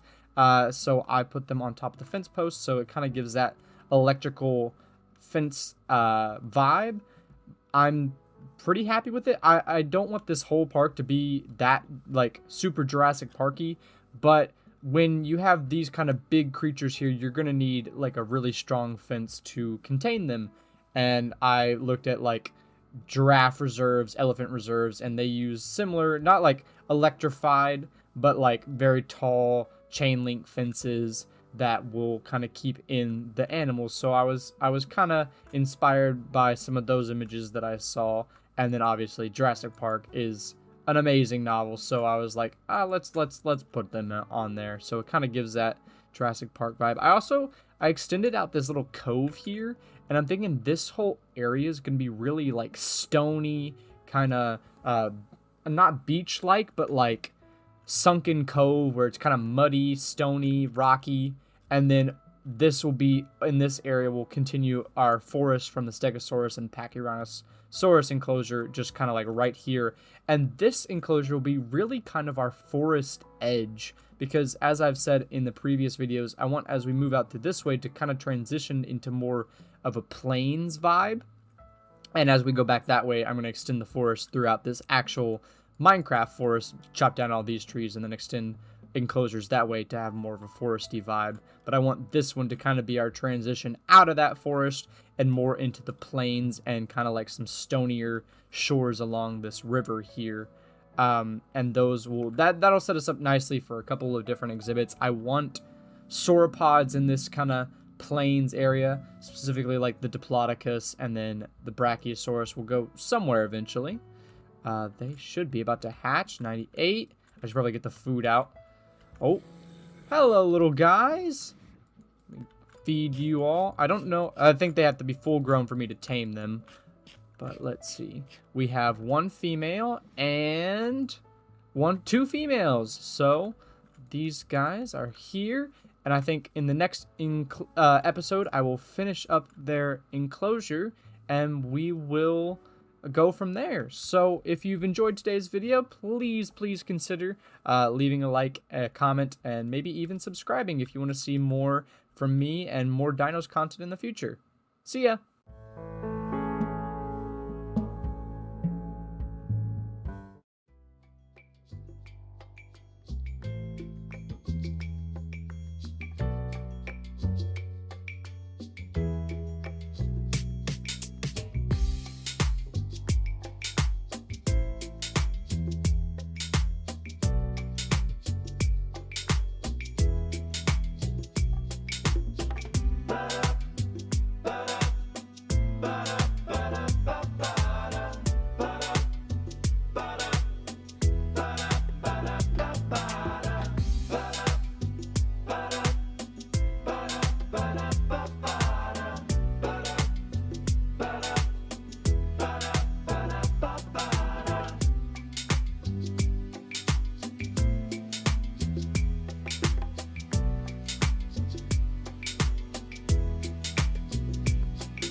Hello everyone, and welcome back to Minecraft Dinosaurs. This is episode 7, and I know it's a little late from when I normally post, but I had finals last week, and I needed to focus on those, so this video kind of took the back burner of my priorities list, but we're sitting outside of our Allosaurus enclosure that we made in the last episode, and we can see both of them in the back there. And that's going to be one of our main focuses today, is finishing up their enclosure, because I left it as a blank slate of grass, and that is frankly unacceptable. But before we get into that, I have a couple of name suggestions for our Stegosauruses that we made in the last episode. All 4 of them that are in this enclosure, I have some names for them, so I need to go get some name tags. And I have, in the food factory that we made a while ago, I found a zombie villager and cured him into a farmer and put him in the basement, so that way we can have a carrot trader to get a source of emeralds. And I also finished up this basement. I don't know if I've ever actually shown this on camera, but this is what the basement of our food factory looks like. Mostly just storage, a chicken farm for all of our cultivating needs, and this guy right here who buys our carrots. So I'm going to do some trading with him and our mending villager to get some name tags, and I will bring you back. Okay, I have some name suggestions for all of our stegosaurs. Let's see. We got a male here. I'm going to name this one Poke. I think our other male's over here. I'm going to name him Spike. And then I think this baby's going to be named Mia. And then this one over here is going to be Alex. These names were all suggested by the users you see on screen right now, hopefully. I want to give a huge shout out to them for the name suggestions, and I just want to thank everyone who's been watching the videos. I've got tons of comments, and they've all been very lovely and very nice, and I just want to thank you all for watching and being so supportive of the series so far, and I hope as the series progresses, you stay tuned and get to find enjoyment out of the whole series as a whole. So thank you again, and let's get back to work on the Allosaur enclosure. All right, for this time lapse, I thought we might slow things down a bit, and I could really walk you through the process I have when I'm designing all of the enclosures we've been building throughout the series. I like to typically start with ground texture. When you're painting and you do kind of broad strokes to kind of give that base foundation, I find texturing the ground first is kind of me doing those broad strokes and really getting the baseline set for what I want to do later with the enclosure. So that kind of goes for ground texture, but also kind of like rocks. I typically only do stone first so I can get that shape and that size that I want from each of the rocks before I texture much later. In this enclosure, I added some of these podzol patches. I had this idea when I was looking at some concept art and like paleo art images of Allosaurus and like what environment it lived in, and it showed a lot of fern forests. So I kind of got an idea for just adding these patches of podzol that'll kind of have these patches of ferns on top of them. So I kind of go through and I'm working on mostly that ground texture, and the rock wall I think is what I work on next in this time lapse.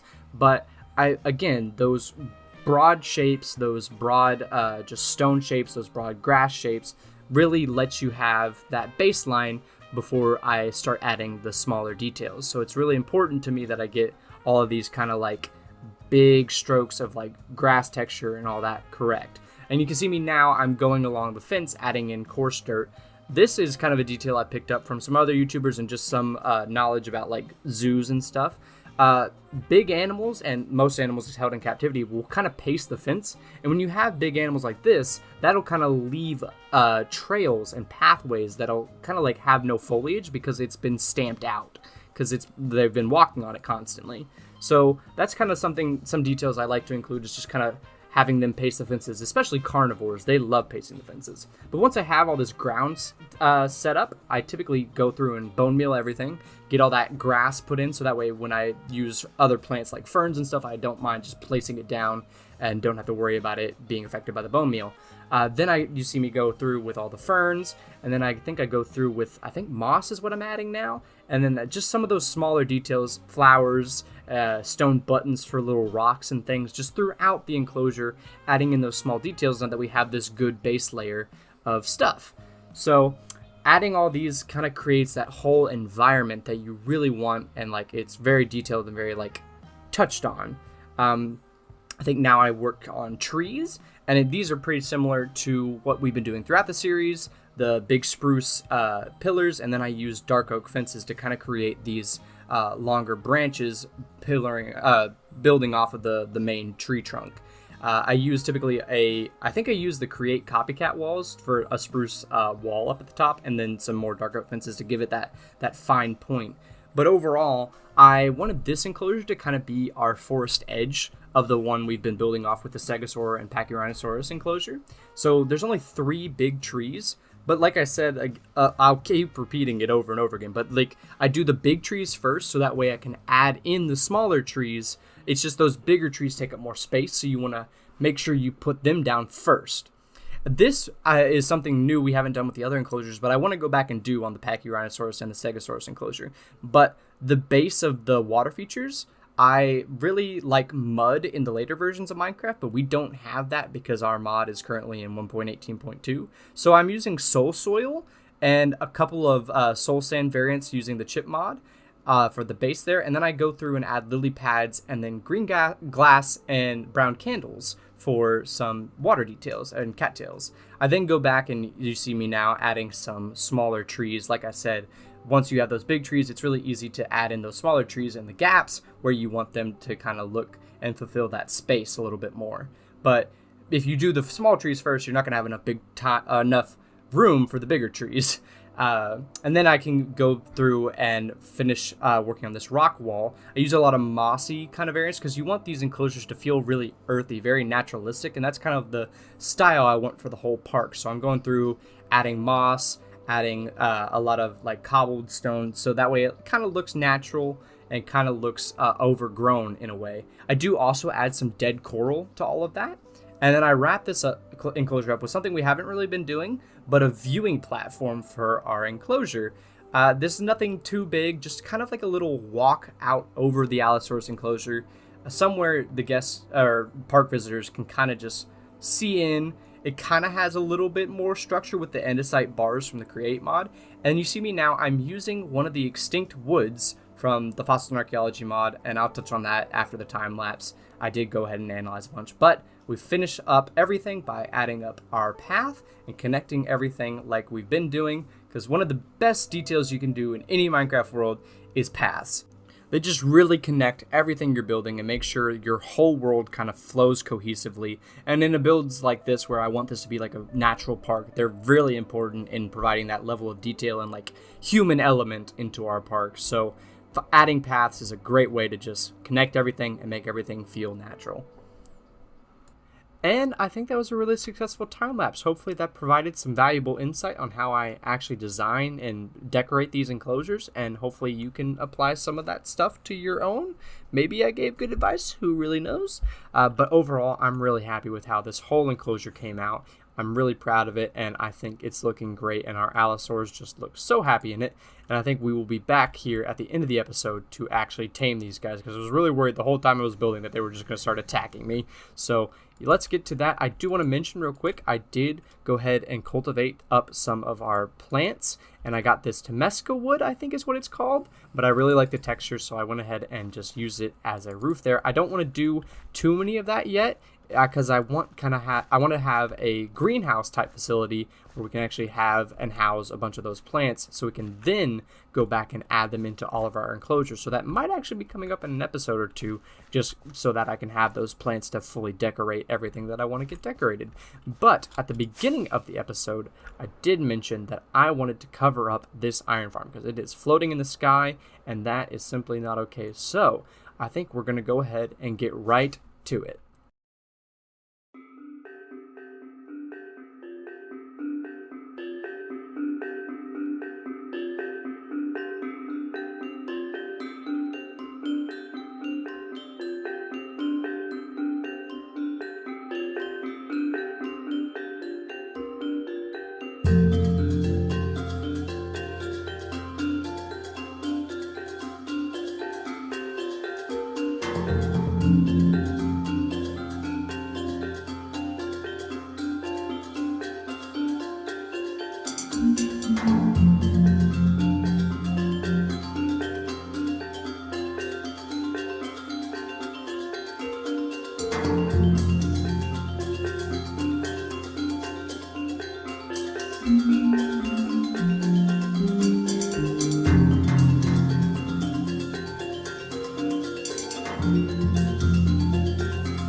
And here it is, our iron factory. I am really pleased with how this whole build came out. I really like some of the details we added throughout the build and the inside. It's not finished completely how I want it, so I might work on it between episodes, but overall it's functionally good. All of our iron deposits into these barrels here, and then our flours that the iron golems produce get condensed into bone meal here.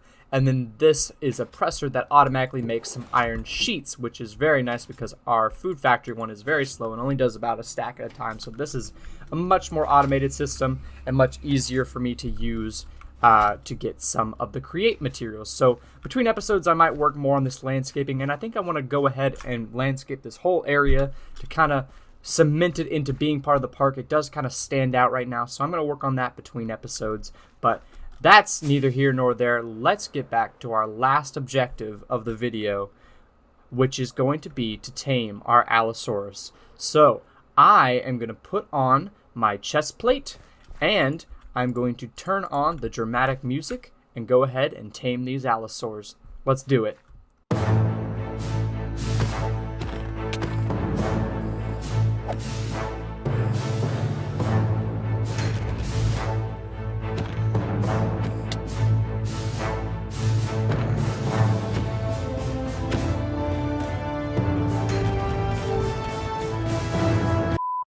Okay, that was really anticlimactic. They have a lot less health than I thought they did, and I definitely made a bigger deal out of that whole fight than I should have. But overall, I think it went well, and now we have 2 tamed Allosaurs to our name. So honestly, if you've enjoyed the video, please stick around and enjoy the rest of the series. There will be videos posted, hopefully weekly. But yeah, stay tuned and subscribe to get those notifications. I'll see you in the next one.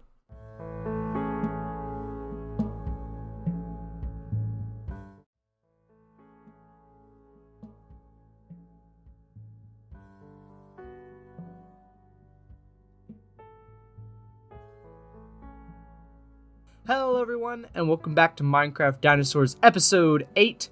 And in today's episode, I have a very big project planned. It includes me building over 100 custom trees in our Minecraft world and expanding out our forest substantially so we can have a beautifully decorated dinosaur park. So without wasting too much time, let's go ahead and get into it.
And here it is, our forest expansion, and some of our park details are finally getting putting in pathway signs, statues, and my favorite detail I did while I was building this is a restroom with a nice little toilet and sink.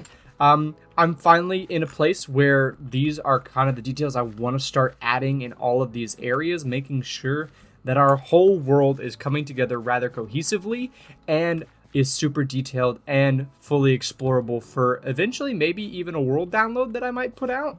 But I want the whole environment to feel connected. I want everything to flow together, and I want it to be super detailed and looking absolutely wonderful. Even over there where there's more factory things, I'm expanding these park facilities and details over there, hopefully by the end of this episode. But what I wanted to do is something we haven't really done before, is just doing a little building while I'm talking, hopefully.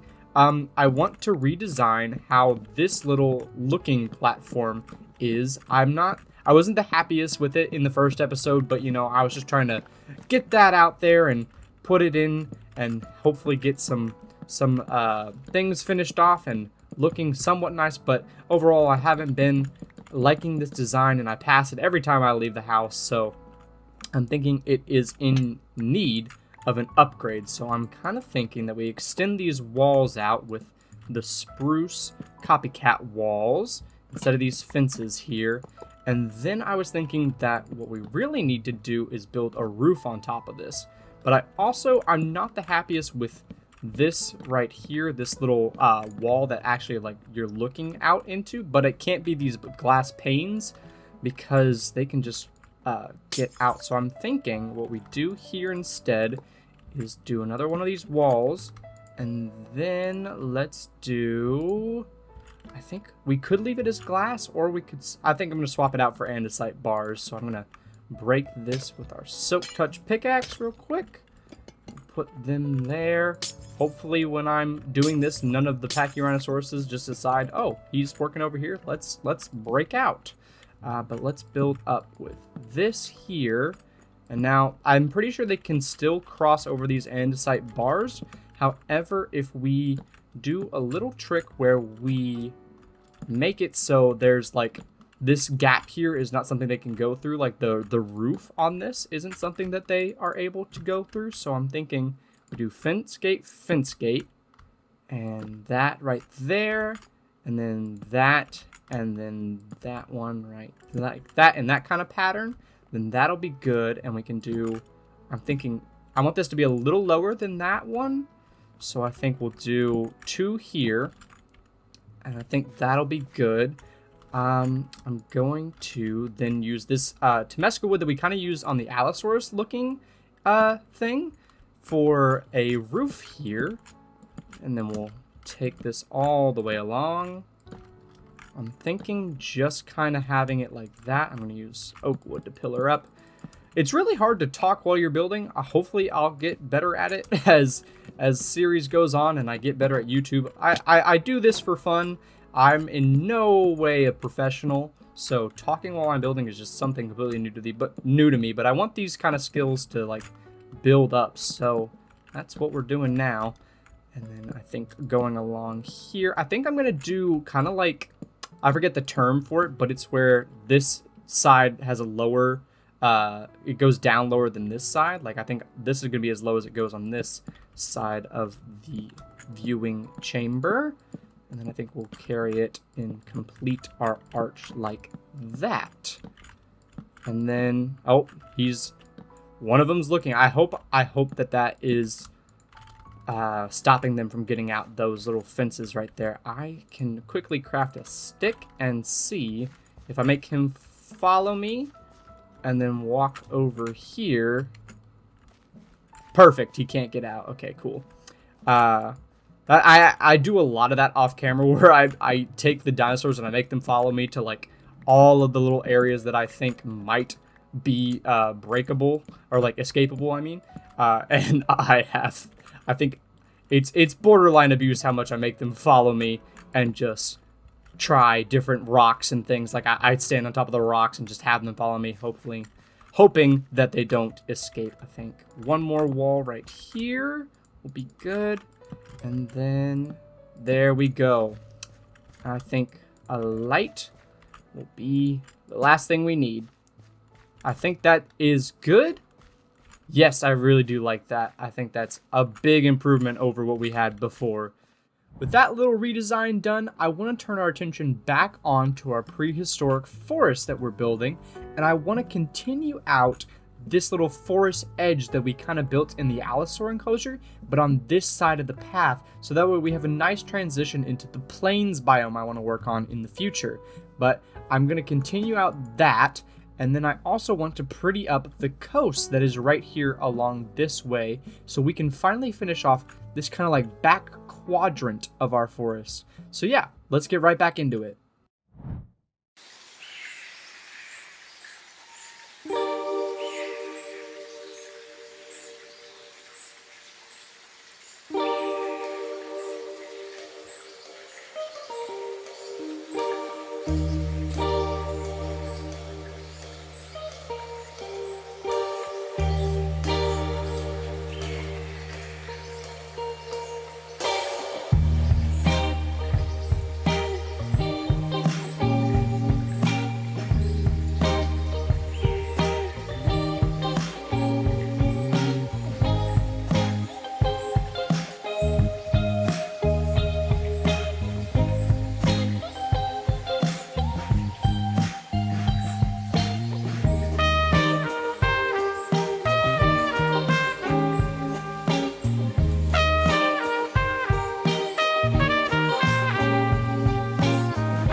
After a couple more hours of hard work and planting many trees, this is how we're looking. And I have to say, I'm really happy with how all of this has come in. I'm really liking the view from the bridge here, just seeing the coast and seeing the trees.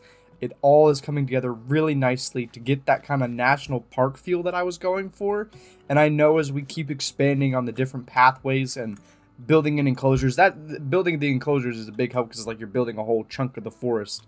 But doing all that will really help expand out this whole environment and make it feel really put together. And I'm really excited to move back out this way and continue maybe expanding the forest edge just a tiny bit and getting those details finished on this side, as well as moving into our plains biome and really enhancing this whole environment over here.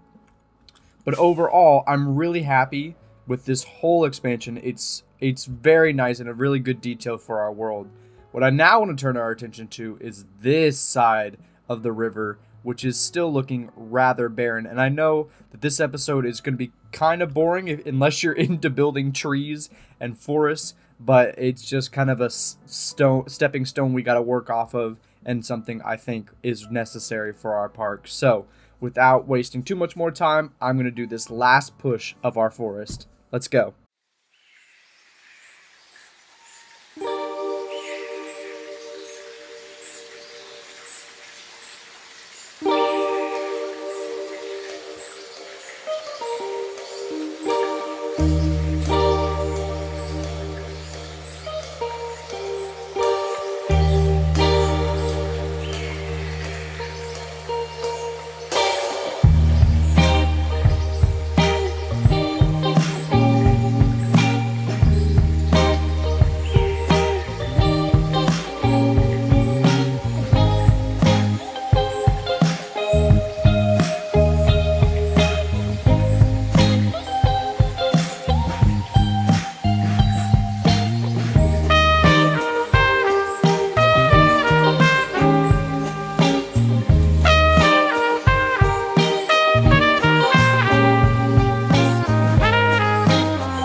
And with that push finished, I think we're looking a lot better on this side of the river. I added a couple more details to our factory, just another fan and some kind of damage almost. And then I also made sure that that roof was less flat. And then of course I added in all of the trees on this side. I think this whole island will kind of have the same forest vibe, kind of like it's gone along this way and filled out this island as well. So I'm thinking that we'll do some more of that, probably between episodes, off camera and stuff, just because this one's been so forest heavy. But I also have other plans for other builds and facilities on this island that I don't want to start decorating with trees yet before those are in and we see what we have to work around. So, but overall, this little expansion has really helped, like, kind of tie this factory into the rest of our park and make it feel less like it's just a factory sitting on this blank slate of grass and more like it is an actual national park facility, which is kind of what I want from it. So overall, there's some really cool like gaps in these trees and a little teaser for maybe next episode, if that's what I decide to do, but I'm kind of thinking it is, so stay tuned for that. Overall, I'm really happy with how this whole episode has turned out. I know it's probably not the most interesting. We didn't do a whole lot with dinosaurs, but this forest is really something I'm quite proud of and something I hope we can keep expanding into the future of this series and also just keeping the same kind of quality of landscaping. So if you did enjoy, please consider subscribing and I'll see you in the next one.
Hello everyone and welcome back to Minecraft Dinosaurs. I hope you all are doing well. By that intro, I hope you saw that I worked on this right here, which is our storage warehouse. It still needs a few more details and a little bit of work, but overall I'm pretty happy with it. I was just completely running out of storage in our starter base, and I figured this would be a nice little addition to our industrial island we've got going and provide us with plenty of storage for all of our storage needs. And I installed this super smelter, which I think I included a clip of in the time lapse, but this is a bit faster than a furnace. It's not by much, but I think it does. I tested it in creative. It does about a stack of items per when a furnace does about 22. So it's much faster. And will help with this building, and it will help with our future builds. But overall, I'm really liking this little interior here and all of this expanded storage. It's going to help me do projects much faster and with a ton more cool resources. So without wasting too much more time, what I want to work on today is finally getting back into building some dinosaur enclosures. So I think I'm going to start working on our Diplodocus enclosure.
A little progress report.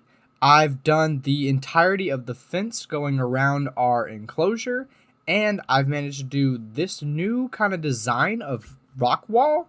I'm really liking it. I wanted it to stand out from our forest area, so I added in this diorite to kind of add a different color, and I'm really liking the style it produces, so I'm definitely going to copy it over here. And then on both of them, I kind of want to add a waterfall or some kind of water feature that will kind of culminate in a stream that will flow into our river. I think that'll be very pretty if we can work that in. And I think I might also put the viewing platform up top there so that way everyone can see our lovely Diplodocus. So I'm going to get right back into it. I just wanted to give you all a little progress report.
Alright, it's a new day, and I've definitely made some progress on the ground texture and finishing up the cliffs from inside our enclosure. I added in these streams, and I don't know if they make the most geological sense because they bifurcate in weird ways, and also this is kind of meant to be a divot in between the cliffs, and so I'm pretty sure water would flow down this way, but you know what? It's not that deep, you know? It works. But I think it looks good, and thus it works. So I think all we really have left is for vegetation and a couple trees, but this enclosure won't be too heavy on the trees. What I do really need is, I was checking the DNA at our house, and we only have one Diplodocus DNA. I thought we had two for some reason. So I want to go fossil mining to hopefully get another DNA.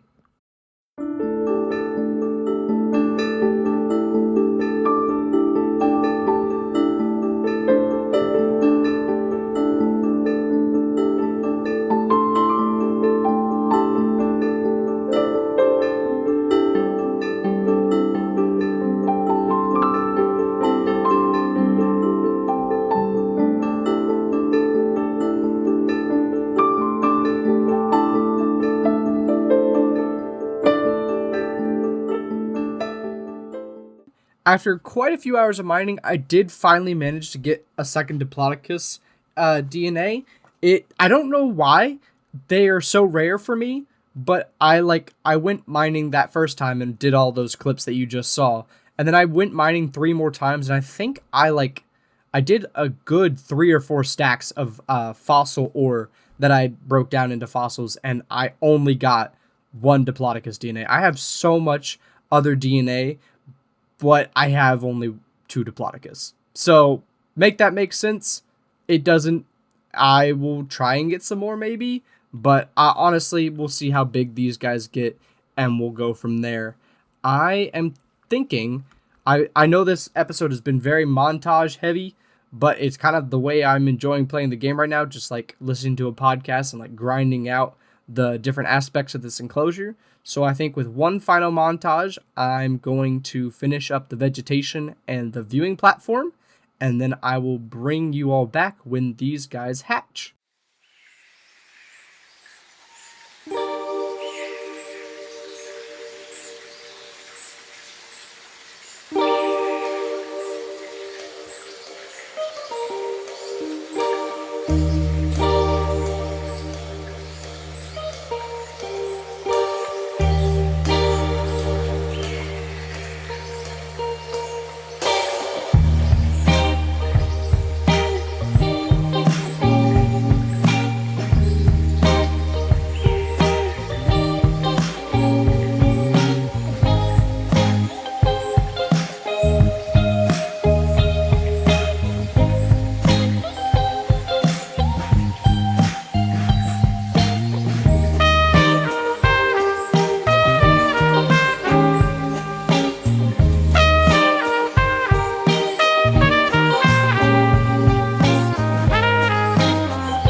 Oh my gosh, these little guys are so cute.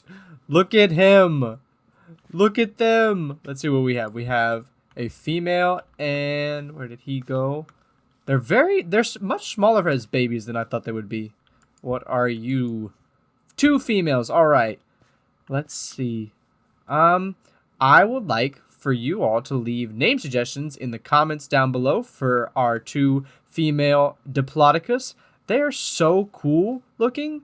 They were a new mod in like the later, like they were one of the last mobs added in 1.12. And so I remember like playing with them, and like it was a big deal to me, like having these kind of dinosaurs added at that time back when I was a kid. So now having them, and they look so good. I really like the red coloration on him, but having them now is like really nostalgic because I had a very small world back when I was a kid playing Fossil and Archaeology, and it basically was just Stegosaurus and Diplodocus, and then like I think compies. So having this guy and the Stegosaur back in the park is really, really special to me. So I think this guy looks absolutely amazing.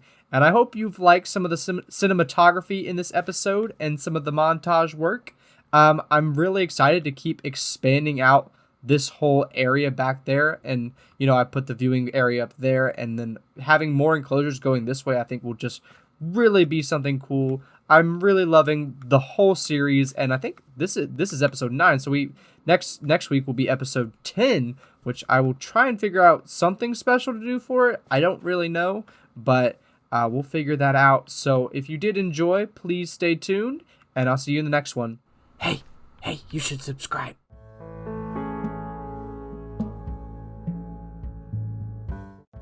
Hello everyone, and welcome back to Minecraft Dinosaurs. I hope you all are doing okay, and I'm sorry this video is a little bit delayed. But I really wanted to make today special because it is episode 10, which is kind of a milestone I wasn't sure we were going to get to. I didn't know how this whole YouTube thing was going to go, how long I would stick with it, but overall I've been having a lot of fun with the whole series and all the builds we've been doing, like our factory here and just the whole environment we've been creating with this river and the enclosures we've been making with the Pachyrhinosaurus enclosure and just all of these cool different things to kind of create our national park that we've been working on. It's really coming together, and I'm really in a good place where we have a lot of gear, we have a lot of materials, and I'm really starting to start new projects. Like the Diplodocus enclosure we built in the last episode was something I definitely couldn't do at the beginning of the series, but now that we have all this resources and stuff, we can move on from what we were doing at the beginning with like these small little enclosures to moving into these larger, more detailed and fleshed out enclosures. So I'm really excited to keep going and start even more brand new projects today. So without wasting too much more time, let's get straight into it. Okay, so the first thing on our agenda is going to be to name the Diplodocus we hatched in the last episode. So I have two name suggestions here. I have Whip and Dippy. I really think that this one's going to be Dippy because I was AFK at the mob grinder, and this guy was, I guess, just a little too far, so he is actually a little bit smaller than the other one. So I'm going to name this one Dippy, and then I'm going to name this one Whip. And I think that will just do it for them two. And now that we've named our Diplodocus, I think we also should name our Allosaurs. I forgot to ask for name suggestions for them when we built their enclosure, but I have two name suggestions here. They are Angerboda and Laufey, which I hope I'm saying right. But these are respectively the mother and wife of Loki in Norse mythology. So I think I'm going to name this one Laufey, and then I think this one over here is going to be Angerboda. I hope I'm saying that's right. But I think that'll do it for our two Allosaurs. I want to thank everyone who left a comment on the last video. There were so many. These are the two I picked, and just thank you again for your suggestions. Now I want to turn our attention to this little stone mine that I have. This is right behind the back of our base, and I don't really show this on camera much because, well, it's kind of a mess. I kind of come down here between episodes and just mine some stone so that way we have enough to build all of our enclosures and all the rocks we build throughout the park. But this is really slow. It takes a lot of time, and I hate coming over here, so I really only grab what I need, and then I move on to the next thing. What I really want to do to make my whole stone gathering process faster is head to the Nether and get a beacon.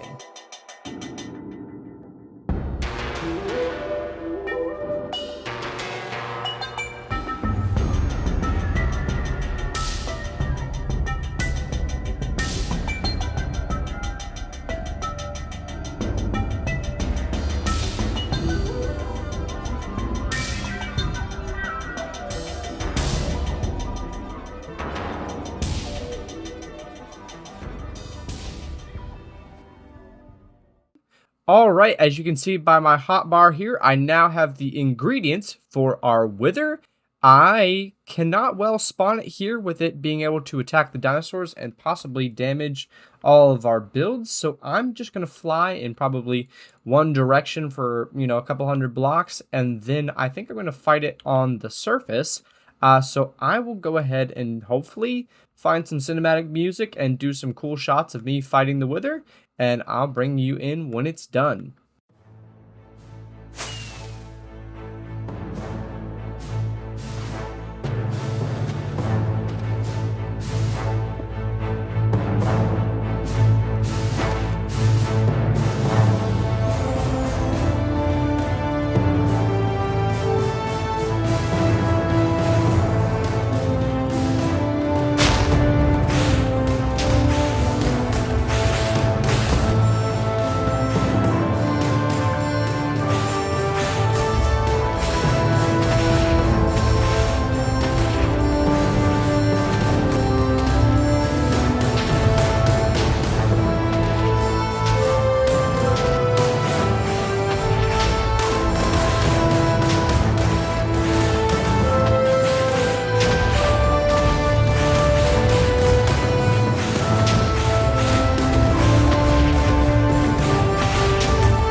Now that we have our fully powered beacon, I've been able to just come down here and, as you just saw, mine so fast. Like, this has only been about, like, less than 10 minutes of me just going through and mining, and it's just so much faster than it was before. I've already filled the full shulker box full of stone. I'm going to start working on filling up a second one, but I wanted to take some time while I'm just doing this to kind of say why this video's taken so long. Obviously, I wanted to put more effort into, like, the editing and, like, the actual, like, camera work, which let me know how that's doing, because I'm still trying to learn it. I'm trying to get better at the replay mod, so it's not just, you know, like me doing circles around time, like around what I'm building. I'm trying to be more involved with like how I'm actually showcasing what we're doing and like all that. But also for my program for college, I have to do summer classes, and because it's during the summer, it's like a condensed semester. So what would typically be, you know, a 15-week semester is now condensed down into like 9 or 10 weeks. And so that means there's a lot more homework. It's a lot more fast paced. So I've just been really busy going to classes during the day and doing homework when I get home. So I haven't had much time to actually play Minecraft, which, you know, it's kind of par for the course for a college student. I get like those breaks every now and again, and sometimes it's just, I have to lock in and grind out homework. So if the videos are less frequent, that would be why. I'm gonna keep trying to upload videos because this is like kind of my escape from all that. When I want to just, you know, chill out, I get on Minecraft, I break some blocks, place some blocks, and that really like is my de-stressor. So hopefully I'll still be able to do that and make some quality videos for you guys. I will try to make sure I don't go more than like 2 weeks without uploading. That's kind of like what I'm doing with this video. I am really trying to just manage it all, and hopefully I can continue to, you know, still upload. So yeah, I'm gonna now move this beacon, I think, after we fill up this second shulker box. I'm gonna move it to a mesa biome to get some terracotta so we can start working on the big project that I wanted to get started today. And the best way to do that is, since the mesa is over 8,000 blocks away, I'm going to head to the roof of the nether, which, if you don't know how to do, is really simple. There's like 1,000 videos, but it basically, you find a block that's up here on the highest level it can be, which you can see kind of in the bottom right-hand corner is at Y level 127. So it's like the tallest level it can be. You get some ladders, you get an ender pearl, you get really close, you crouch, and then you just spam up. And then you're on the roof of the nether. And in Java, you can actually build up here. So I'm going to build a... Well, here, I'm going to leave this for later. I'm going to put my nether portal up here, and eventually I'm going to break the bedrock. So I'm going to quickly move our nether portal up here, and then travel on the roof of the nether about 400 blocks that way, build another portal, and then head into our mesa. So I'm going to get right to that.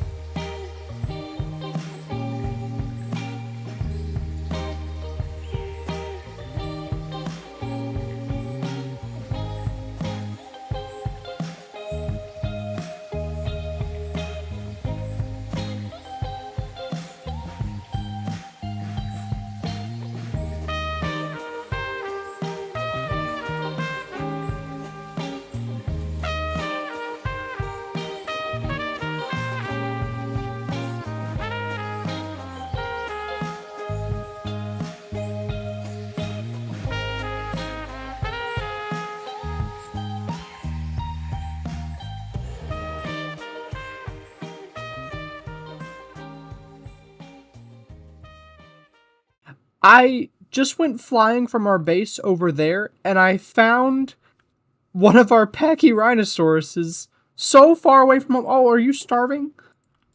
Makes sense you're not near your feeder. Why are you out here? Like, okay, this is where she is. Our base and her enclosure is all the way over here. How did she get... I'm dumbfounded. I'm gonna work on returning her to her enclosure.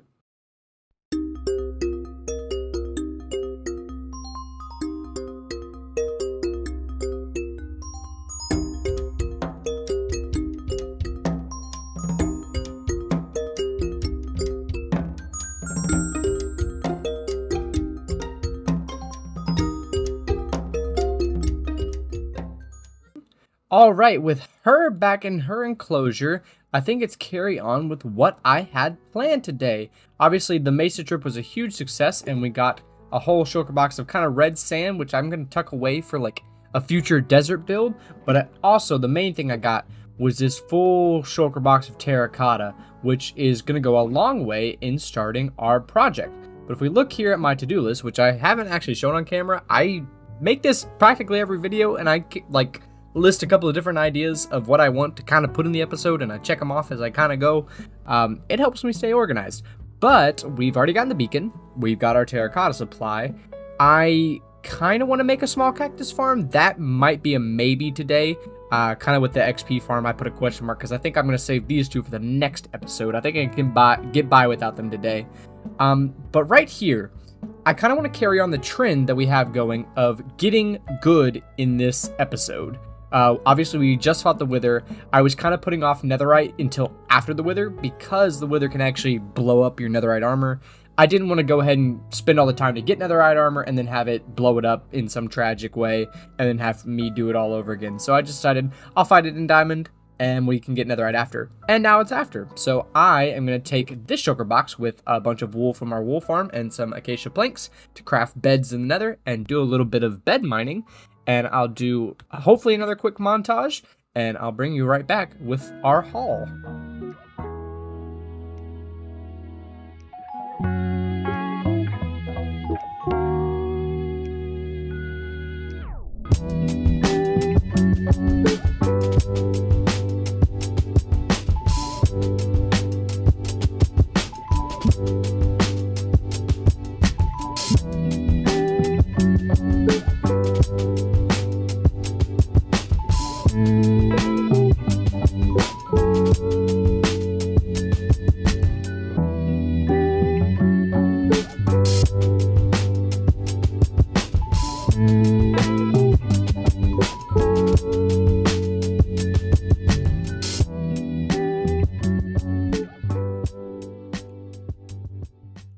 After about an hour and using about 128 beds, this is our haul. And I think this is the perfect amount to get all of our armor and I think majority of our tools. I think the only thing I'll leave out is probably our axe here. But I think this is just enough ancient debris for all of our needs. So I'm going to quickly throw it into our super smelter.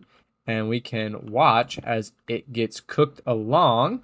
And I guess now would be a good enough time to tell you what, as soon as this is done, we're going to work on. Because I think we're already 15 minutes into the episode. And I think you probably deserve to know that we are going to start building the aquarium today. I made a post about, I don't know, several weeks ago, kind of pretty early on to when I was making videos. And I asked what I should do first, aviary, aquarium, lab. I know a lot of people do a lab first, but I am going to go ahead and stick my toes quite literally in the water and start the aquarium build. So that is what we're going to do as soon as this is done smelting and we craft it with our gold, which I think I did leave in here, and put it on all of our armor. I think it's almost done. I'm just going to grab it out of here, and then I'm going to head over here and just craft it into netherite ingots. And then I think I need 2 iron and 4 wood for a table. I probably should have done this before I started the clip, but you know, that's neither here nor there. So I'm just going to quickly craft this, take off all of my armor, and I'm going to put it right there like that. And then I think I'm going to do the pickaxes because they are what I use the most. And then the sword and my shovel. And there you go. I am fully kitted out. So I'm going to quickly gather up some resources and go meet you at our work site for the aquarium. Okay, I've gotten 4 shulker boxes of resources. This is not all that we need for this build. This is going to be for sure a multi-episode build. I think probably we'll be working on this over the next probably 10 episodes. Just kind of segment each video, getting a little bit of progress made, one enclosure at a time, you know. But I have some starter resources here that will help us get along. I think today, since this video is already kind of getting up to like, I think it's already at 15 minutes, I think we're just going to basically lay down the foundation. I'm going to do some terraforming to like flatten this out and get our area ready. And I'll also just kind of, while I'm doing that in the background, I'm going to walk you through some of the ideas and stuff I had for this whole like build and some of the like things I'm going to use as inspiration as we get going and just the general what we're going to do. So I'm going to do the layout today. And like I said, we're going to keep working on this over the next couple episodes, just slowly by slowly trying to get this whole project done, because it should be pretty massive, because I have plans for this whole cove area here. So hopefully I will be able to do it, and I think we should just get right back into it. So I start off with a lot of terraforming. I'm just kind of flattening out this area because we need a lot of space. This is a very big building, as well as just a very big area that we're going to require for like the outside bit. I've kind of broken up the whole idea into 5 main sections, and I'm going to put them on the screen like what they kind of are and what creatures we're going to put in each. But basically it sums up to, I'm going to have an outdoor area that's going to be huge. It's going to have our 3 biggest, Leopleurodon, Megalodon, and Mosasaur. I'm going to have an inside enclosures that are kind of going to be underground and in a sub-level. Those will be like our Plesiosaur and Ichthyosaurs. And then I'm going to have just our living fossils and our trilobite tide pools. And those will kind of help me make sure everything kind of gets included, but everything kind of stays in its own separate theme, and like it all kind of goes together very nicely. You can see me right now. I start kind of working on the outdoor thing, but I decide to make this like, I kind of leave it because I'm like, that's not big enough. I'm going to revisit that when I kind of have a more sense of scale of the building. So you can see I'm starting to like lay down that red foundation of where I want our building to be placed. We need a lot of room, and because I'm trying to fit a lot of creatures into this one space. So this is a pretty big build. It's kind of hard to see on the time lapse just how big it is, but like I'm going to build an entranceway, as you see me right there. And I think immediately you're going to walk in and you're going to see kind of the living fossils area that I talked about. I'm going to call it like the living fossils hall for now. It's just going to be the 4 that we have there, but I think they're pretty important because like aquariums are kind of informational, so like living fossils are a pretty important inclusion into kind of like that history aspect of the fossils and archaeology mods. So I kind of was on the fence of like how to shape them, if they should all be the same, symmetric. I went instead for like each one kind of having its own individual shape, because I want to give each one its own personality. And you can see me placing down that little square of green. That's going to be our stairway down to the sub-level, which I can't really show because I can't plan out right now. And then you see me messing with biofossils to get some scale on the trilobites, and then making these tide pools that are kind of like wonky shapes to kind of feel like actual tide pools. So I'm really trying to make sure everything has its own interest. And then I do turn my attention back to the outside. I'm kind of building a patio right there. And then I'm going to have these pathways that kind of walk around the edges of our lagoon. So you can walk across and walk around each of these like huge enclosures and like hopefully see the Mosasaurus from above.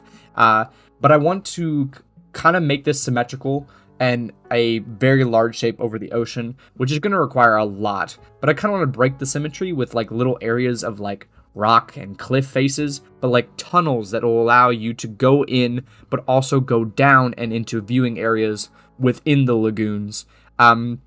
these are all things that are just we're going to have to work on over the next couple of episodes. This is a huge area that requires terraforming. It requires, all this kind of planning and like all these things. And we're definitely not going to be able to do it in just one episode's time. So I'm going to work on it over the next several episodes, all the terraforming, all the enclosures. I'll probably hit on it like at least 5 minutes every video. But overall, I think if we keep doing this, it'll be fantastic. All right, I think we have a very, very strong foundation for our aquarium. I have several ideas kind of in the back of my brain of what I want each of these areas to look like, how I want the whole place to come together. I'm excited to start working on the sub level. I'm excited to start working on this living fossil exhibit here and working on each of these individual enclosures and adding so many details. I'm actually really, really excited for these tide pools. I have like a kind of way I think that will work, and I'm hoping that I'm right. And a way that these guys will not get out of their enclosure. So we'll see how I manage to pull that off. And I'm really excited to start terraforming and working on these big aquatic enclosures in our lagoon. I think it's going to be very, very cool, and I'm very excited to get working. But that is all I have time for today. I am so sorry that this video comes out a little late than it should be. I will try and get the next video out sooner. I make no promises because, like I said, I'm in school again, and it is hectic. So if you guys enjoyed, please consider subscribing, and I'll see you for the next episode. See ya. I hope you enjoyed that compilation of the first 10 episodes of our Minecraft Dinosaur series. I know I could already tell that we have come a super, super long way since that first episode. When I first clicked record, I had no idea where this series was going or where my channel was going, but just seeing the evolution through those 10 videos and to where we are now, it's just really, really cool. So I hope you all enjoyed and are excited for the future of this channel. Honestly, I do want to give you a special thanks. It has literally made my year getting to interact with you guys and see your responses to the videos. They've always been so supportive. So again, just thank you so much for joining or subscribing, liking, commenting, all the stuff that you guys regularly do. It really, really makes my day. So yeah, thank you all so much, and I'll see you in the next video.